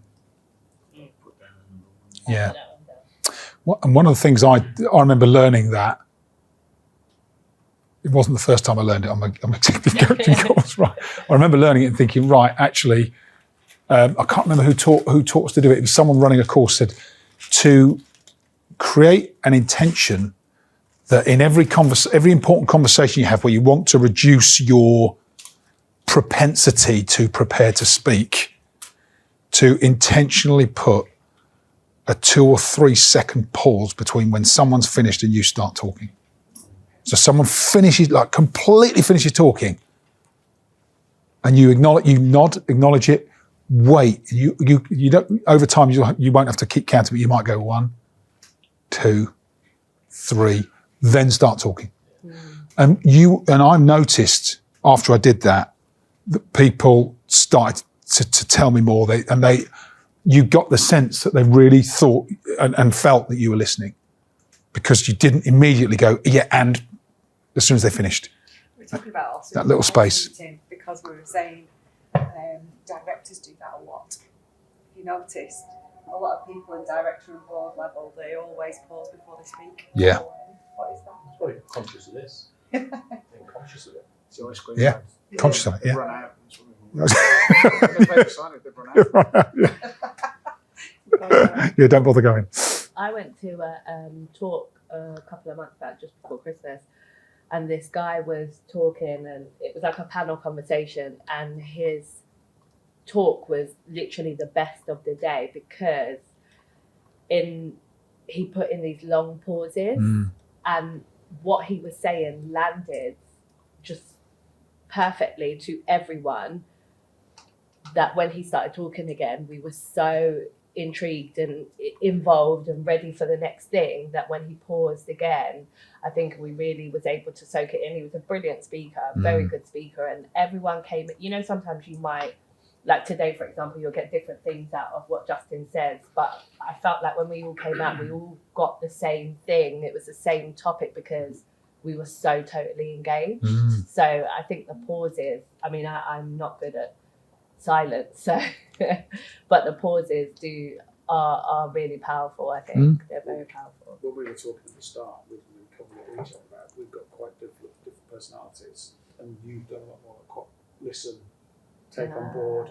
Then you fed back, and then you said you're starting to see the difference in your team members now because they're kind of building that respect and stuff. Whereas I sometimes am a bit too, sometimes a bit too much like that. And that's what I've captured from today more than anything is that I haven't put it in practice yet, obviously. But Yeah. But awareness, That's why right? we're here. Yeah, it's exactly why we're here. Yeah. We had a call yesterday, right, with some of our French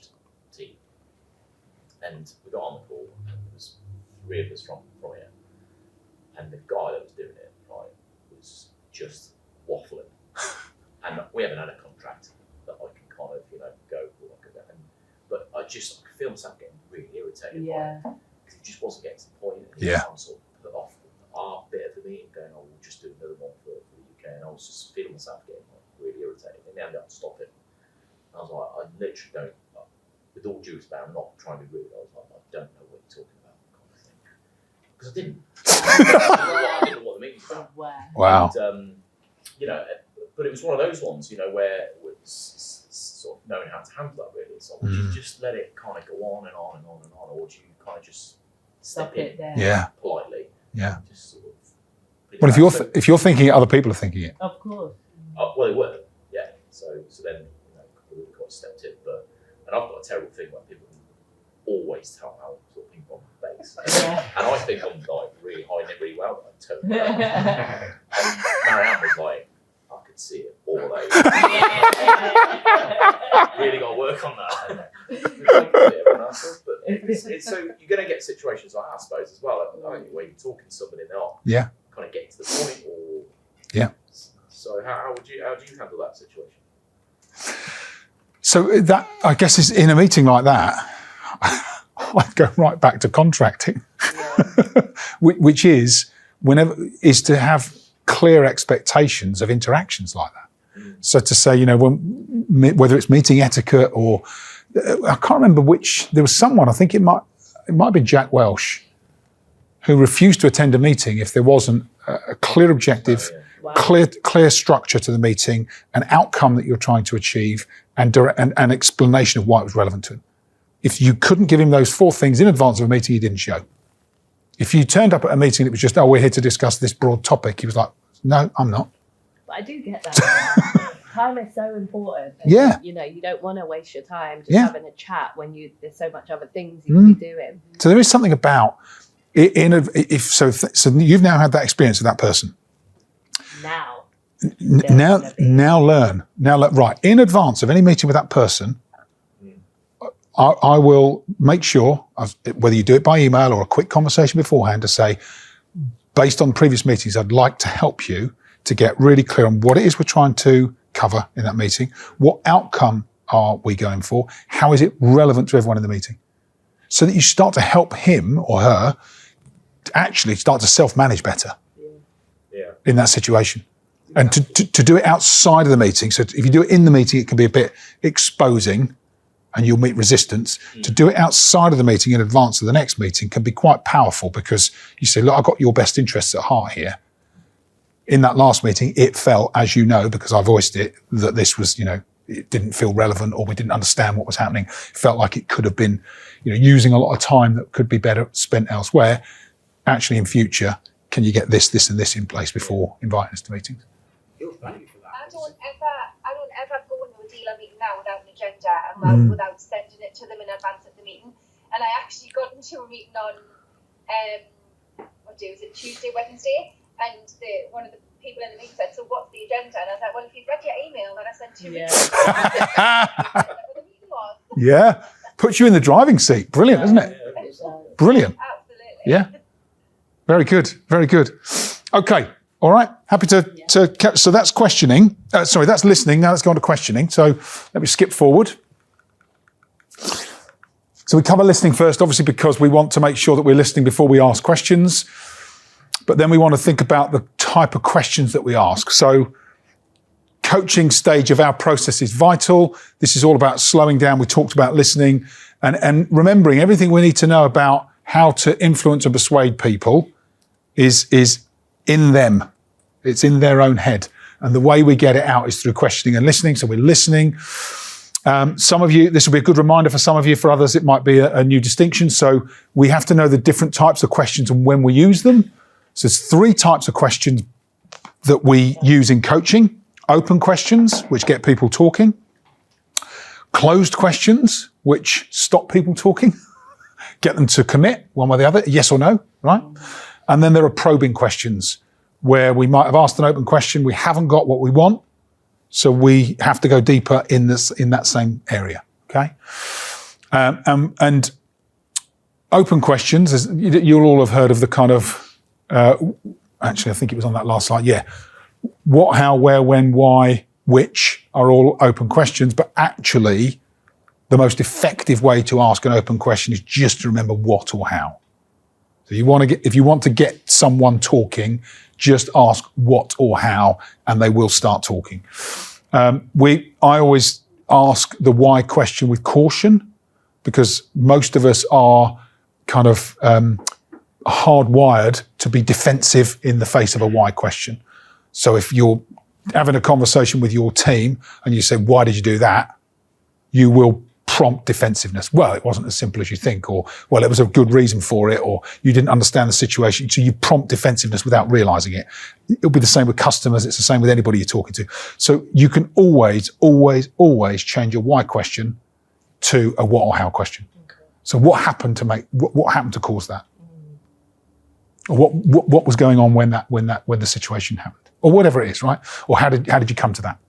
And it just softens the question, because then people find it more objective. But when you ask why, you trigger defensiveness. Because the why question is a question that a kid asks you all the time. Yeah. Why? Yeah. Why? Yeah. Yeah. It gets frustrating, doesn't it? Yeah. Because even we are hardwired to be defensive in the face of the why question. There are some times when it's useful to ask a why question. So one of them is, I talk about in reverse. So instead of, why did you do that? You might say, so why would you commit to do this in future? Okay. Yeah? So if you're going to make this change, why would you do that? So if you want to mobilize someone into the right direction, you ask a why question. But what you wouldn't do is ask a why question when you want to get some information from them, because the defenses come up. The other is to unlock passion or motivation. So you might say, why is this so important to you? In a good, in a positive, why is this so important to you? Why is hitting your number this year so important to you? And then they'll tell you. So you use it kind of quite forensically with your teams, and in a way that you know is going to be positive for you and for them. But otherwise, stick with what or how, because really powerful way to just get people talking. And then probing. So you say to somebody, you ask a what or how question. What's in your plan this year? Oh, well, same as last year. You're like, okay. Right. So then you probe, right? Okay, so it's great that you're going to do the same as last year, but what else are you going to do to build on last year? Or tell me more about the plan that worked last year. Then tell me a bit more about what else you're thinking. And then whatever happens, you just keep you can to probe, just literally ask, well, so what else are you thinking? Tell me more about that. So what else are you thinking? Tell me more about that. And it literally becomes like this really simple way to just keep probing, so that your team member doesn't drift off track or just give you superficial answers. You just say, that's great that you feel confident about doing the same this year that you did last year, but what else is important? Tell me a bit more about that plan then. And it just helps this arms you with questions that just allow you to go deeper into the topic with your person. And then sometimes you get that, right? And I'll always remember the very first coaching course I ever went on, and and they were like, how do you handle I don't know then? And they said, there's a couple of ways to do it. First thing you do when someone says I don't know, you say, it's okay that you don't know. Because the mind then goes, oh, you get this like short relief. And then you say, it's okay that you don't know. But if you did know, what do you think the answer would be? You'd be really surprised at how effective that is. And if the first response is, well, I just told you I don't know. You say, no, as I said, it's okay that you don't know. For a moment, park that you don't know. If you did know, or if you knew someone that did know, what do you think the answer is? It's the mindset thing again. Yeah.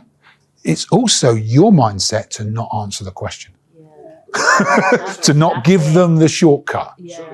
If you don't know, who will know? Yeah. How do we get that information? Yeah. And assuming that there's no wrong answers, even though you don't know for sure, if you had to guess at it, what do you think? You see what I mean? Yeah. The difference is, normally you go, oh, for God's sake, it's this. Because you kind of, a lot of the time, you kind of have an inkling, or you know that what you would answer. And the minute you place it as a suggestion, you get resistance. Because that's how people operate. That's human nature. You'll immediately be met with resistance. That's why it's so important to get them to say it. It's an easy trap to fall into, isn't it? Super, so easy. But to just keep going back to, as a coaching approach, just keep going back to, right, this has to come. Change comes from the inside out. Remember we said that, I think in the first session and one of the previous sessions. Change comes from the inside out. So the way to get people to change from the inside out is to coach.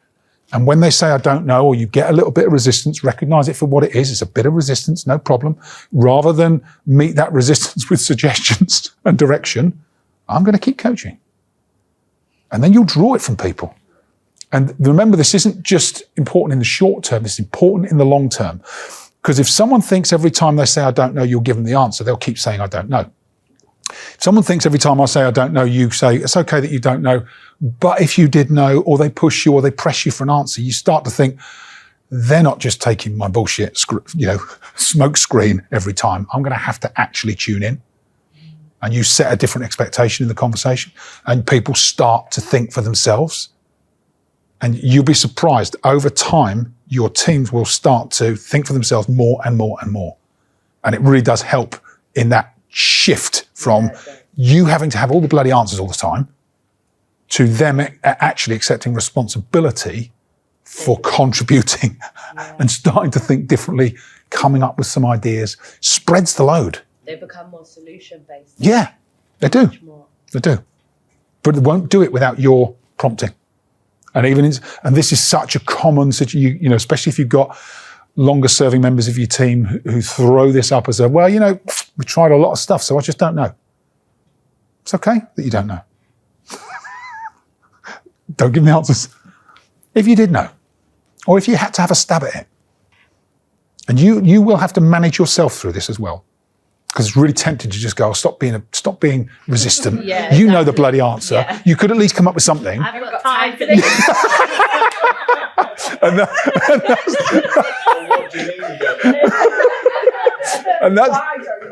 That's the problem, right? So you go, I haven't got time for this short term. So then you create this time lag for yourself in the future where you're constantly having to give them the answers. So you've always got time for this. Yeah. We've got time to figure this out. To work on that impatience. I haven't got time for this. You said it in unison, you two. God, I need to be a part of your team. And the thing is, Stance was mouthing it. Oh dear. So managing ourselves, or even when you're met with the skeptic, the cynic, just go back to first principles. Right, I'm going to coach this out of them. Because if you get through that first, that initial hurdle, you get over that hump, everything improves. Because they get used to it. I can't just keep giving Justin the same bullshit story because he always exposes me on it. He does it in a way that's respectful. He does it in a way that's coaching-led. Does it in a way that helps me to come to my own answers. But I've now accepted I can't keep putting up the smoke screen. It's phenomenally powerful. Phenomenally powerful. Okay.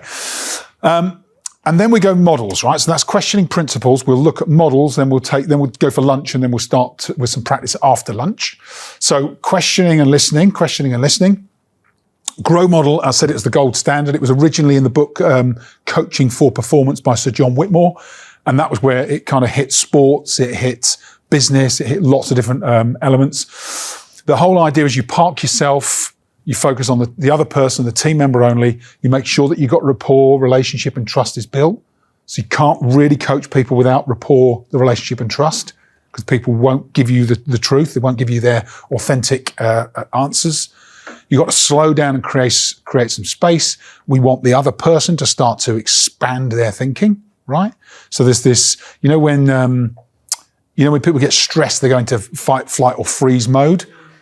What we want to do in coaching is the exact opposite. So when people feel calm, secure, and they've got some space to explore thinking, what happens is the prefrontal cortex gets engaged, the thinking part of the brain, and they can just come up with much more much more ideas, many more ideas and creative kind of innovation. They only do it if the prefrontal cortex is engaged. That only engages when there is very, very low stress. So we want to create low stress for people. And sometimes that might mean you need to spend 5 or 10 minutes with rapport, relationships, establishing, contracting, checking in, just making sure that everything's okay so that you sense actually they're bought in. They're bought in, they're relaxed. We can have the right conversation.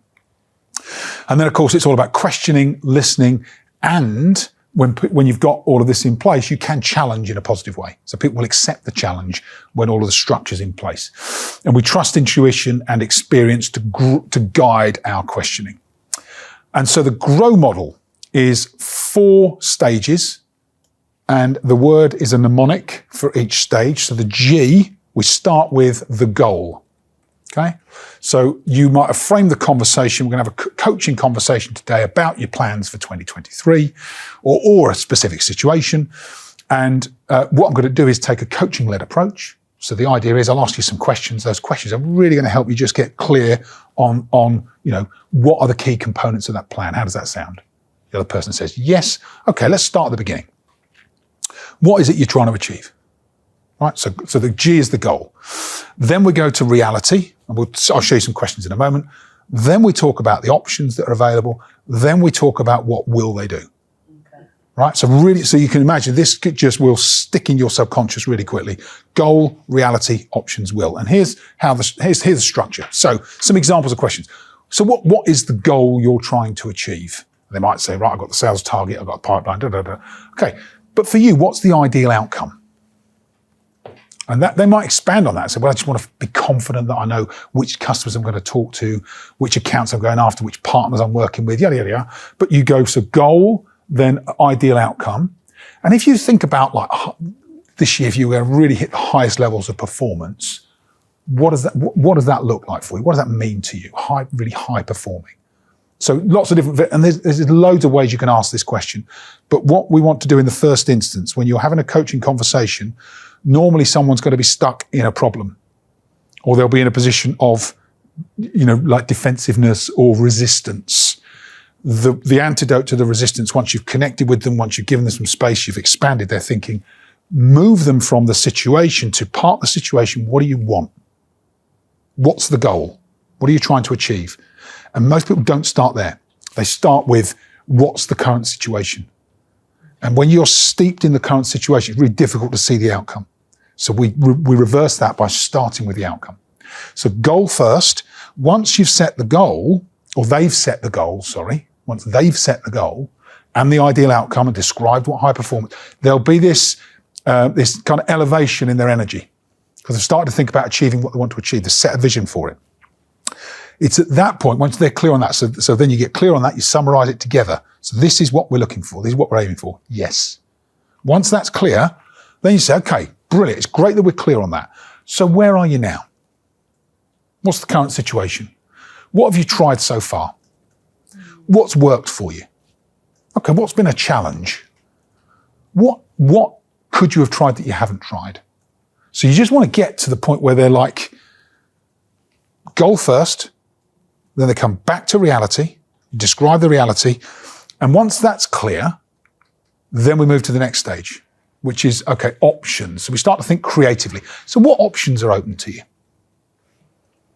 What do you think you could do differently?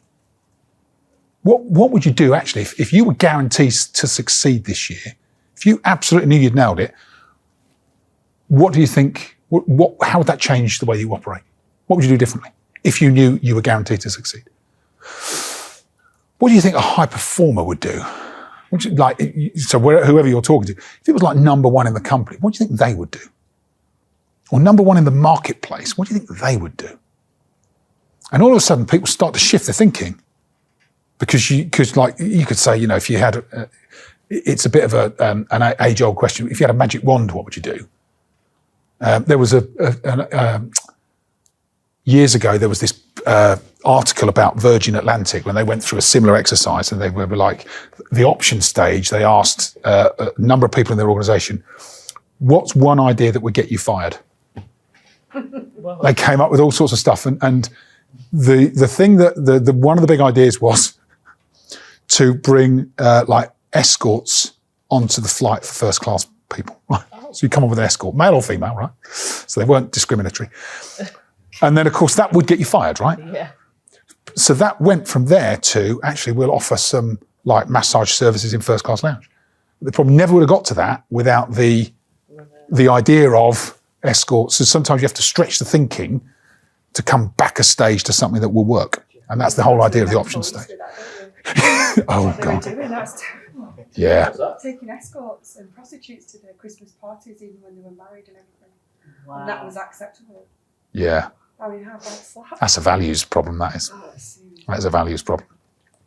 But we're not endorsing that. We're not condoning that in any way, shape or form. But you see the point. So the options is really about getting people to think differently. You want to disturb their thinking, get them to think beyond where they're thinking today. And that allows you to then come back to, so the final stage is, okay, so you've got all these different options. You've got some great creative ideas over here that, in the future might play out. But actually, when you think about it, now that you've had this chance to create some ideas, think a bit more laterally and innovatively, what will you do? And what do you think you could do out of that list of stuff you just came up with? What is most realistic for you? You bring them back down to earth. What will you do? Okay, so now that you're clear on what will you do, when will you do it? So the will stage is all about commitment. And there's lots of ways to do this, but what do you need to do to fully commit to this then? And this question I really like because it puts the onus on them. How will I know you've done it? If you change that question slightly, so Yeah. this is what do you need? What do you need to do? You could ask it, what do you need to fully commit? So it's kind of saying, well, what do you need from me for you to fully to commit to this? Yeah. Or if you think, Which could be accountability or review or whatever. Yeah. And there's no right or wrong. These are examples. You can tailor it to your situation. How will it feel when you've succeeded? How will it feel when you've done it? Just, would you do that as an individual conversation, or could you do that in a meeting You could do it in a meeting. Yeah. when you're showing the targets? Yeah. You can do this as You a go kind of around the room and ask them Yeah. questions. And yeah. You can definitely do this as a team exercise. You can do it individually. It works in both contexts. Yeah. well, I'm What just about how thinking, do you measure it? Yeah. Having that as in one of them as well. Yeah. Because you need to. It's all well and good. How do I know you've done it? You may have done it, but then you've kind of got to measure the goal. haven't you, Yeah. as well, to see if Yeah. whatever you tried to achieve has worked. Yeah. How are you going to measure it and keep me up to date with progress potentially? Yeah. So it's, what's really good is just you get the structure there, right? Yeah. So goal, reality, options, will, and you can, as long as you've got in your head. So if I sit down for a coaching session with somebody, this is the structure. So I start with, okay, you might do a quick recap. Where are we? How's it going? How's everything? Yep. What's been happening? They tell you. Great. Okay. So in terms of today's discussion, what is it we're trying to achieve? What's going to be useful for you out of today's discussion? What are the goals that you're currently working on? And they'll tell you. And it's all question-led. And you'll be really surprised that there will be points in this where you might have some ideas and suggestions. So the way I do that, so you normally in the options, this part of the stage of the process. So I might say, what are your options? They'll have lots of different options. And I just say, so I will say something along the lines of, I'm just going to pause the coaching mode for a moment, if that's all right. And they normally smile. Yeah, of course, yeah. And just tell you about an experience I had in the past that might be useful. And they go, okay, yeah. And I don't say, why don't you try this? I will say, I had this situation with this type of customer or this type of team member or in this business situation. And what I noticed was I was doing this and it wasn't working. And they'll go, and they reckon, oh, I'm doing that and it's not working, right? So I had some feedback and I spent some time, thinking about the situation. I asked a couple of colleagues, and actually what I found was that when I switched from doing this to doing this, everything changed. And they'll go, oh, right. And then they'll start asking about it and they go, well, I'm going to switch back to coaching mode now, if that's all right. So based on what we've just described, the experience I've had, how do you think that's relevant for you in this situation? And then they'll go, well, so change comes from the inside out. So you've planted a seed, and that seed isn't me telling you what to do. It's me saying, I had this experience. I've been through a similar thing to you. Instead of that, I changed to this. And then they pick it up. Because what you've done is you've effectively gone, I'm putting that down, and now it's up to you. If you want to pick it up, and you coach them to pick it up. It's really interesting that rather than saying, I think you should do this, and then people go, yeah, but I don't think that's going to work for me because this situation is different. And you see what I mean? We've all experienced that, where you get this inherent resistance. We've all done it. I've done it, where someone tries to give me advice and I'm like, yeah, I'll think about it. Right? Because there's this, I don't know what it is. We're just inherently resistant to other people's suggestions. But if you hear it as, this is an experience I had, it was similar to your experience, I made this change, and actually that made a real difference. And then it switches to, what, how could you use that? You inherently want to pick it up. It's just like a one-step removed process. So that's GROW model. OSKAR model. So you notice this is a mnemonic as well. So starting point's the same. What's the outcome we're working towards? The next one then is the scale. We talked about scaling. Matt asked earlier what was the difference. So the difference is that we have a scale here. And then the K is know-how. I'll share some questions with you on this in a moment as well. The A is action, which is like the will. And then the R is review. So it's outcome, scale, know-how, action, review. And the outcome is, same as the G in the GROW model, what are you looking to achieve? What's the ideal outcome? What does high performance mean? Or what would high performance look like? The S is on a scale of 1 to 10, where are you now? Okay, so they say which is what we talked about earlier, so 4, 5, 6. On a scale of 1 to 10, where do you want to be? I'd love to be at a 9 or a 10 or whatever. On a scale of 1 to 10, how much confidence do you have you can get there? Just examples, you don't have to ask all 3. But it's amazing how that helps people just to start to make it more objective in their own mind. And then know-how is a bit like the option stage. So what are your options? When have you been able to achieve something like this before? So it's also about them tapping into some of their resourcefulness. Who do you know that has done this already? So they start to go, yeah, okay, actually, this isn't completely alien to me. There's a bit of, I have some recollection that this is possible, or it's possible for me. And then we go to action. What will you do? When will you do it? What will you do differently? When will you do it? What would you do if success were guaranteed? So, you're kind of linking that final stage with action. And then to, I think, Chris's point about, numbers and measurement. Okay, what does success look like? How will I know when you've succeeded? How will you measure progress? How will you stay on track? Or how can I help you stay on track potentially? So review.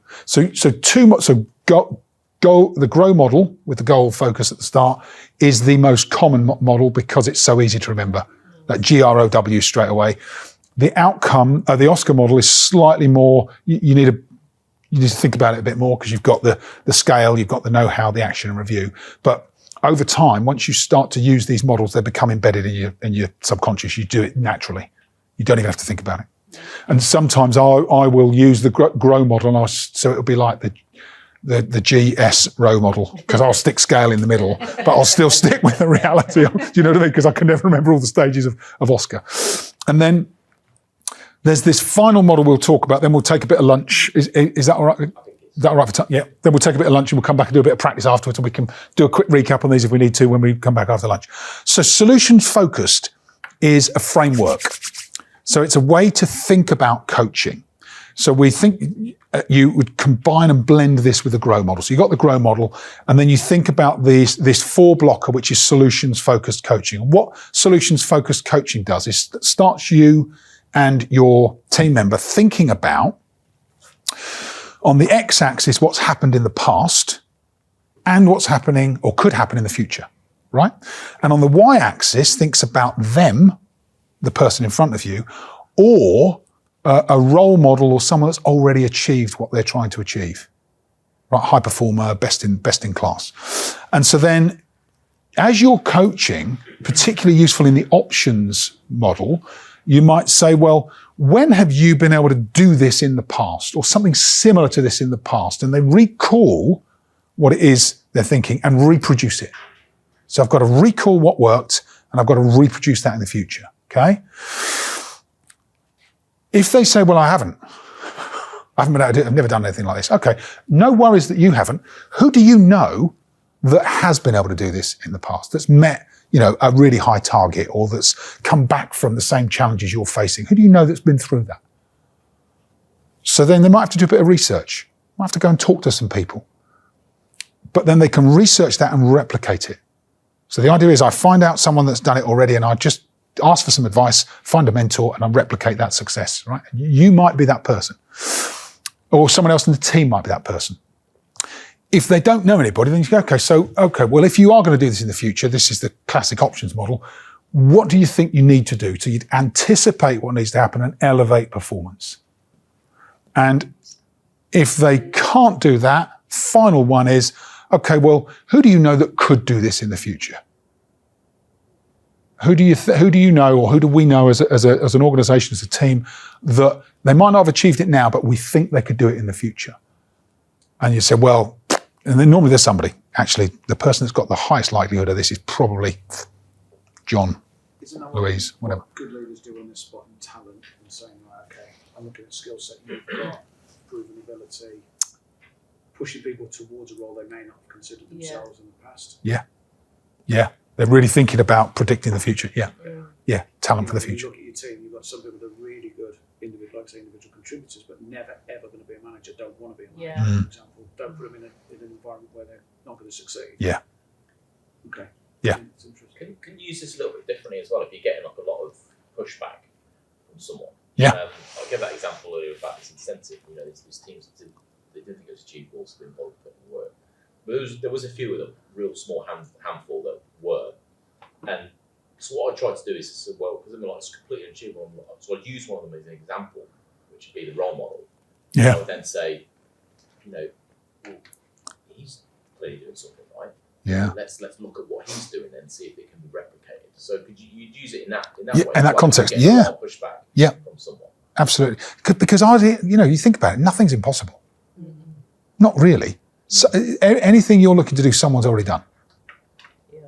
Someone's done it. Even if they're not in your organisation, somebody's done it. So the whole principle of the solutions-focused model is that you can get that team member, even with maximum resistance, to recognise that somehow this is possible. And for them to make it possible personally is just about tapping into the right resources, learning what it takes, and then executing a plan. And I think that can really, actually, as a coaching leader going into conversations with your team members, just the models and the frames of reference can give you confidence, because whatever comes up in terms of resistance, you just go to the model. And you don't have to have the answers, you just have to have the questions. Yeah, I think that's what's good about that. Yeah. Just gives you complete confidence. And you literally, with the combination of the GROW model, throw in a bit of scale if you want to, remember the solutions-focused framework, and any question you want, any topic that comes up, any resistance, any issue, you just refer to this model and it just gives you the signposting to help that person to overcome their own resistance to the situation. Really powerful. And it's all question-led. So you sit there and think, and you'll get to once you start to use this, you'll get to the end of conversation and think, God, that actually works. And I haven't had to press people. But you can, and remember that the point around, especially if you've contracted for a coaching conversation, if you are going to start to give some advice, pause the conversation, do it deliberately, talk about an experience, not some advice. This is what I noticed happened, or this is what I noticed this other person did, and this seemed to work. Okay, let's go back into the coaching, reestablish the coaching conversation, let them pick it up. So you put it down, you let them pick it up, and then it's as if it's come from them. I need to be an expert on this before Thursday. You've got just under a week to master it. Just under a week to master it. Cancel the weekend plans. Yeah, well, it's already. What would you need to do?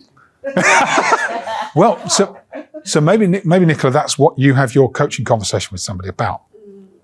What is it? Maybe you get them to coach you on what it is you need to get prepared for Thursday. The wrong part of I've got faith in you. Maybe you need to coach Matt on what he needs to do to get you to do that in your conversation.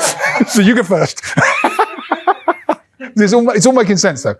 Yeah? Yeah, absolutely. It's like anything, right? It's like anything. You remember when you first went into your role as whatever it is you're doing, right? Influencing people, having conversations, leading teams, having conversations with customers. You had to learn how to get that other person to say yes to stuff. You have to go through a sales process, or you go through your different communication processes. It's exactly the same. You're now going to retrain yourself to take a coaching approach. And as with all of the different things you've learned in the past, this will, once you practice it, this will start to become natural, and it will be a skill that will reward you and your teams over and over and over again. Okay? Should we get some lunch? 10 to 1. 40 minutes, okay? Come back at past? Is that all right? Yeah? Cool. Stancy, is that okay with you? Great. It's about past. Situation with a person either coming up or as a situation I'd like to address, and there might be something in the way of doing it, right? i.e. you don't know how to handle it, or it's a difficult conversation, or you know it's going to cause some resistance. And actually using a coaching approach would help you to get through to the other person, right? So if you've got that as a situation, with your partner, brief them on the situation. So, right, this is the person. Bless you, Matt. Bless you. Bless you. This is the bless you. Bless you. All right. Liberties now. 3 in a row. Yeah, three times a charm, right? 3. Yeah, ceilings are shaking. It's one person. One at a time, picking you off. So brief the other person on the situation, and then say, this is the kind of outcome I'd like, but this is what I think is going to happen. This is the resistance. This is the way I think they'll handle it. This is how they'll deflect it. Or, so be honest about what you need from the conversation, and then get the other person to assume that role. So that if it's it might be a difficult conversation with a member of your team, it might be performance related, it might be behavioural, it might be a values thing, it could be anything, right? Or it might be a performance review that's coming up, or it might be, we're just about to agree targets. I know they're going to say it's impossible, or whatever, right? Just say, so this is the context, and don't give each other an easy ride on it. So don't just go, oh yeah, okay, Chris, that's the goal. Oh yeah, that sounds good, I can do that, right? Don't do that. Do it like it was real. And then that's going to make you have to use the process. Okay, create some space. Do the stuff at the start. So get into it like it's a real situation, and then use the model. So the simplest model is the GROW model. So start at the beginning, frame the conversation, start with the goal, ask your questions about what is it you're trying to achieve. Might talk about performance levels. Okay, you might have to say, well, if we park that, but think about what it is you really want from this year, whatever it is, whatever the situation is. Once you've got the goal defined and you've got them to define the goal, summarize it. So what you're looking for is this. Yeah. Once you've agreed that together, then go to the reality. So where are you now? What's worked? What hasn't worked? What have you thought about trying? What haven't you tried? Right? Get the reality piece.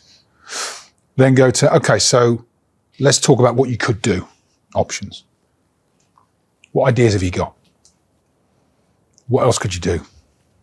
If resources were unlimited, what would you do? If you tapped into the next level of potential, what might you do? Whatever questions you want to ask around the options, get them to think creatively and see what comes out. And then go to, okay, great ideas, fantastic.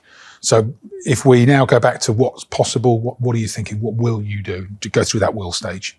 Get the commitment. So action, timing, accountability. Okay? And then see how you go. And if you want to try the scaling at some point in there, so at the start of the conversation, after the GROW, once you get to reality, you might go, so, on a scale of 1 to 10, where are you? On a scale of 1 to 10, where do you want to be? If you want to give that a go, if you can remember. Sometimes it is just about remembering the structure. And try and enjoy the conversation, enjoy learning and playing with it and asking questions. And if you find yourself wanting to give advice, pause and just keep asking questions. And if you do want to give advice, do you remember the structure we talked about? So you say, I'm just going to stop the coaching for a moment, or stop the conversation about coaching. I'm just going to share an experience with you. Share the experience. This wasn't working. This is what I did, or this is what this person did to change it. Think it might be relevant to our situation. Resume coaching. based on that experience, how does that change the way you think? So really try and think about this as a structure and an approach that gives you the opportunity to practice it here and now with each other. And then once you've done one person, go right the way through. It's probably going to take you 20 minutes, maybe half an hour. Don't rush it, so give yourself the time. At the end of that conversation, then talk about how it has gone. Okay? Get some feedback and ask the other person who has been, you've been coaching them, ask them for feedback. How did you find it? How did it feel? What went well, what didn't go right? So use a coaching approach to get the feedback as well. Yeah? And then once you've done one, I reckon that'll take us to, so we're about 25 to 2. I think that'll probably take us to about 10 past 2. Then we'll switch. Then do it the other way around. That will take us probably till about 20 to 3. Then we'll regroup, take some feedback, book the next 2 online sessions, and then we'll wrap and close for the day. Okay, so that's the rest of the day. Because we've got until 3, or just before 3. Is that clear? Yeah. Sound all right? Yeah. Cool. So, and I would say, if you want to spread out, take a couple, you want to go up there. Is that all right, Chris, if we spread out and use the space? So just so that you're kind of away from each other, just give yourself that dedicated space to do it. If you want to take a notebook with you, so as you're making notes, then do that. And if you want to use my office as well, there should be a couple of chairs in there. Great. So there's Stancy's office as well, a couple of chairs. Yeah, if somebody wants a more private space, thanks, Stancy. And then you got a couple of choices. If anybody wants me to, I'll float around. If you get stuck or if you want some advice, I'll probably will just listen in, but I won't interrupt unless you ask me for some advice. But because this is hopefully gives you a chance to practice it. But I'll just float around in case you've got any questions about it as we go through it. All right. Tim, are you okay with Stancy? Do you want to go? Maybe Tim goes in your office, Stancy. Can I stay in here just because I'm probably going to use an example from someone within the business? So right. Yeah, there's no one's in earshot here, are they? Maybe with the room. Yeah. Yeah, with the door shut. Yeah, of course, no problem at all. Yeah. So, what do you want to? We'll go in Stancy's session, yeah. we want to listen to yours now, Stancy. No. So there is Tim, there is a Teams link in the meeting invitation. If you want to go on the Teams link, so you can take, because I'll leave my laptop here. I'll put you guys on mute here, or I might just ask. I don't know. I'll quickly set up. I'll send Tim an invitation meeting now quickly. That's better. Thanks, Stancy. Came to my rescue. I didn't even have to coach you. Thank you. you're so coachable. Look at that. Right. So if you want to go use the meeting room. Oh, right. Yeah, is that all right? So Stancy and Tim in there, yeah. Stay in here to go in her office. Yeah. Yeah, you've probably got a couple there and a couple. If you're at either end of this room, you'd be all right, wouldn't you? Is that okay? Everyone clear on it? Yeah. Everyone excited about it? Come on, you're good. You're all good. Well done. We're at the halfway point. Some of you might be past the halfway point. That's fine. Some of you might not have reached the halfway point, but it's okay as long as you're happy with the pace you're going at. So I just thought before we switch to the other person, or if you have already switched, maybe you want to pick up something else that you think might be useful as part of the conversation. Take just a pause and some feedback. How have you found that conversation, using that model? How did it go? I found it was actually quite hard to be defiant and difficult because as Oliver's kind of person team, that he was talking to, because I mean, obviously naturally I don't want to be, and it's a fabricated situation. Well, for me, a fabricated situation. But yeah, it's quite difficult to be difficult. Yeah. So I think if someone is actually being difficult, they're frankly an arsehole. Because why? But yeah, I found that difficult to be difficult. But I thought Oliver was really good, and I gave some I'm sure he'll go into it, but I gave some feedback where he got into the grown model, absolutely for sure, and the questions he asked were very, very key, because I had no choice but to come out of that defiant point and then became receptive to what he was saying. But I don't know if it was like the manoeuvring of the conversation, where some of the conversations were more, would you think that would be okay, rather than what do you think? But then he got there, so maybe it might have just been a case of in the beginning, he was just finding his feet with it. Finding his feet with it. Yeah, good. And you're able to have that conversation, which is great as well, because you're giving the feedback. How did you find it, Oliver, as I thought it was a process? really good in terms of not imposing my views on what should happen. Yeah. And just asking the questions and getting real to come to the conclusion by themselves. So it's he was good at that. Yeah. So rather than Good. saying like, look, this is what I think we should do. So like, to get to this outcome, what do you think we should do, and how do we go about that? And he didn't stop. The more I was like, I don't know, I'm not sure. And what do you think? He was like, well, what would you prefer to, so he kept on until eventually I was like, okay. You had to how answer. it's got Yeah. there. Excellent. Good. Did it feel natural to both of you? Yeah. Well, to me, yeah, it's quite nice. Yeah. Being I difficult. think, like you said, it's a bit awkward in the beginning. Yeah. In terms of trying to figure out where we're at, but then kind of slipped into it. Yeah. Good. Good. Well done. Great feedback. And you'll have a chance to switch roles next. Good. Who else? What else? That really tested me. Which I wanted him to do. Yeah, good. Step outside of my comfort zone. Yeah. The thing was, the first, it was all about giving the sales targets for upcoming sales meeting, but the first question she asked me gave me the chance to sit there and bitch and moan for like 5 minutes about it. So let him air his problem. And then the second time you did it, you presented it as, we've got some challenging figures, blah, blah, blah. And acknowledged the fact that challenging, which kind of took the wind out of my sails. And I then was really struggled to steer it back, to have a moan about it. That's good, isn't it? That's a good lesson learned. It's a good lesson learned. Yeah. I was like, just ask me what I could moan. You beat me to it. Yeah. Hold on. You mean you're on my side with this? Bloody hell. Yeah.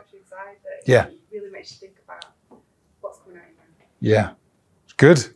Good. Well done. So, and you're going to continue with that, I think, aren't you? Continue with that one. Good. Nicola's like, shit. Okay, good. Tim Stance, how did you get on? Starting Tim was brilliant.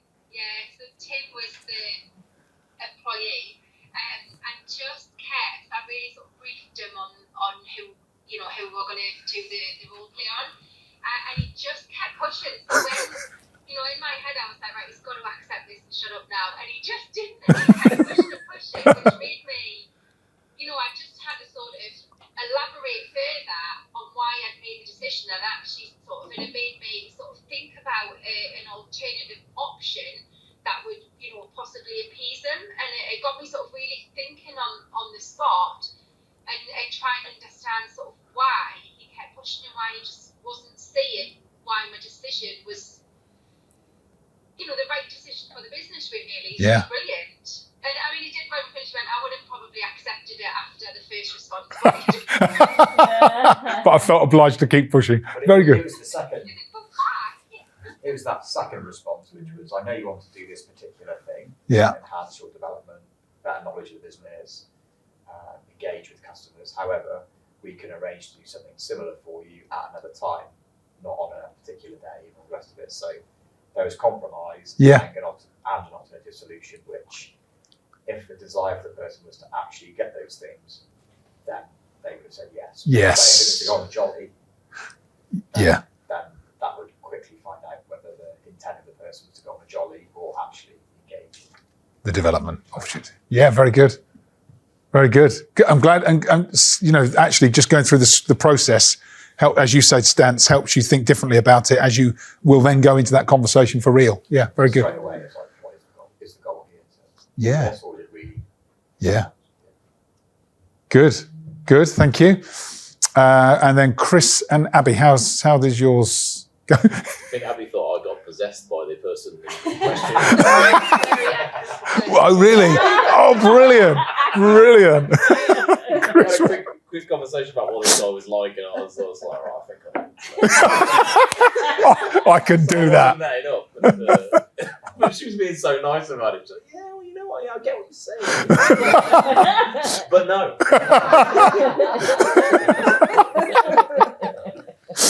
think I went very easy on you there. Yeah, you did. Yeah. Yeah. Maybe that's the response, but no.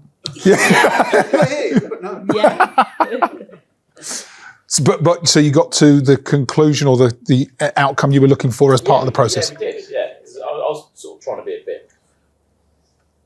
We probably ended up being a bit like this person was. Yeah.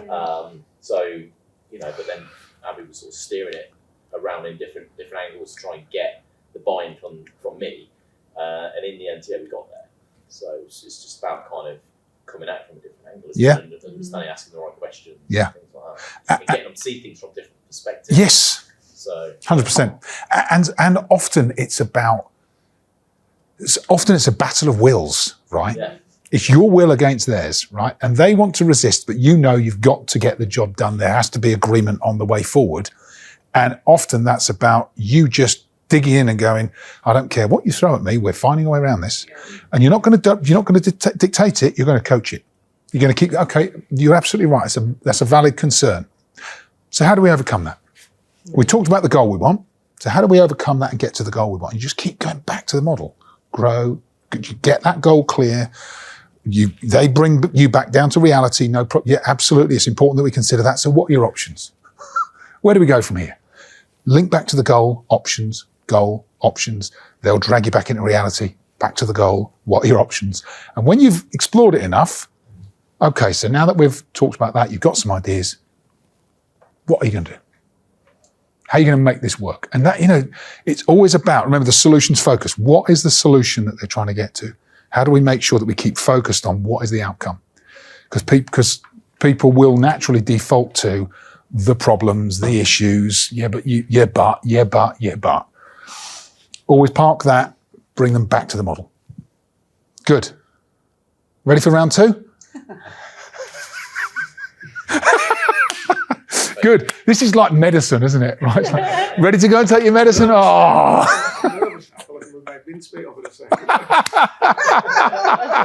Okay, good. So, believe it or not, we're at 4:25. So all right for 20 minutes for this next bit? Yeah.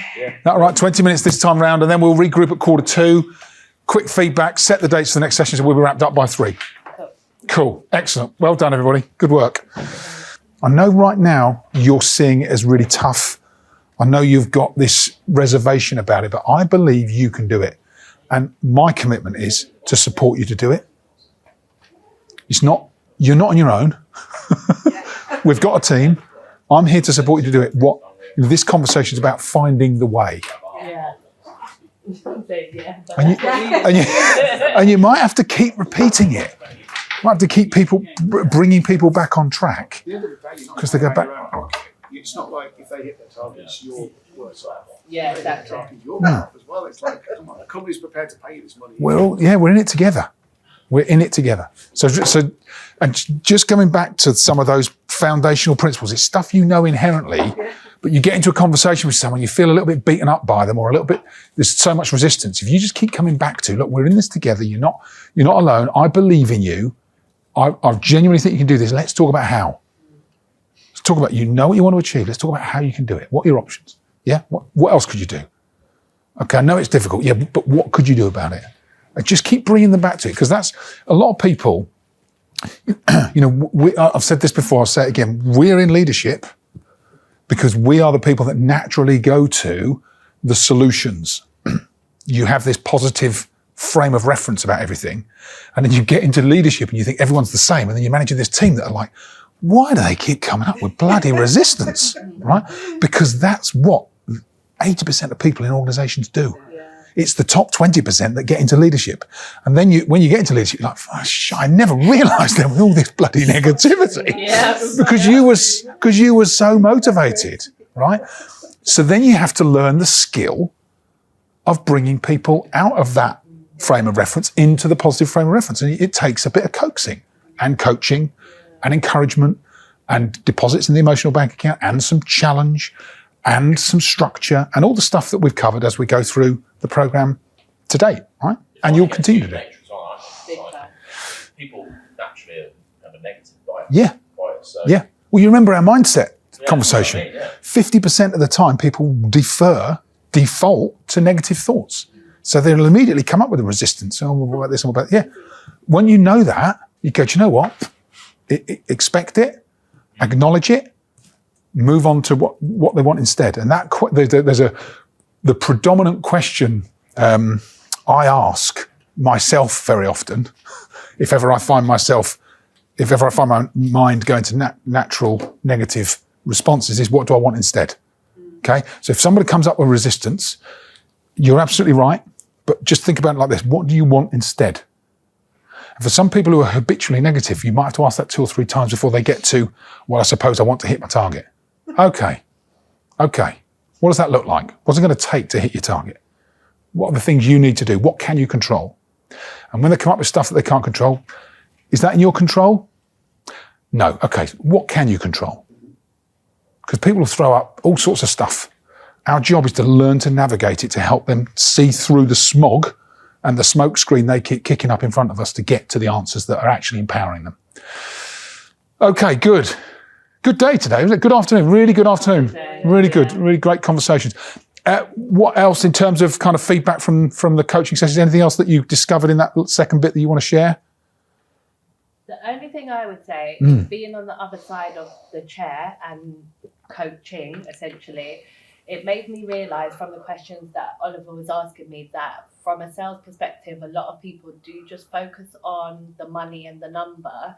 And sometimes actually you don't talk about the development because all you talk about is hitting your quarter or your number. So they might just think, well, I'm hitting my quarter, that's all you ask of me. I'm hitting my number, that's all you ask of me, so there's no more. And I'm actually going to add it in my 1 through 3 that I think is important to talk about. If you're consistently hitting your number, that's the surface to encourage you to get into that deeper area of project management or helping. And then I'm able to then coach you into a different type of area. It's still within the team, but, you know, working on bigger projects or different things that I wouldn't necessarily give you because you were struggling to hit your number or just worrying about the number. But it made me realize actually my team focus a lot on the number, which is great, but there's so much more to the bigger picture of the business. Yeah, development opportunities for them and for the business. Yeah, it's a really good point. And that perfect segue to where we'll go in our next full day together when we're in Oxford, which is that development discussion, how we manage development with our teams.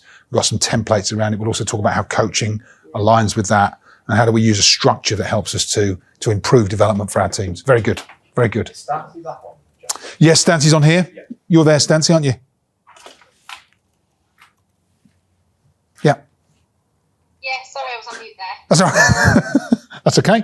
Okay, so we're at 10:02. Any final feedback from today? Anything else that you wanted to capture? I enjoyed today. It's gone really quick, hasn't it? Yeah, so quick. It's been like lightning today. Okay, thanks all for getting involved in that as well and actively participating, because those sessions are only as valuable as your kind of complete commitment to them. So thank you. I was really pleased to hear the conversations and the feedback.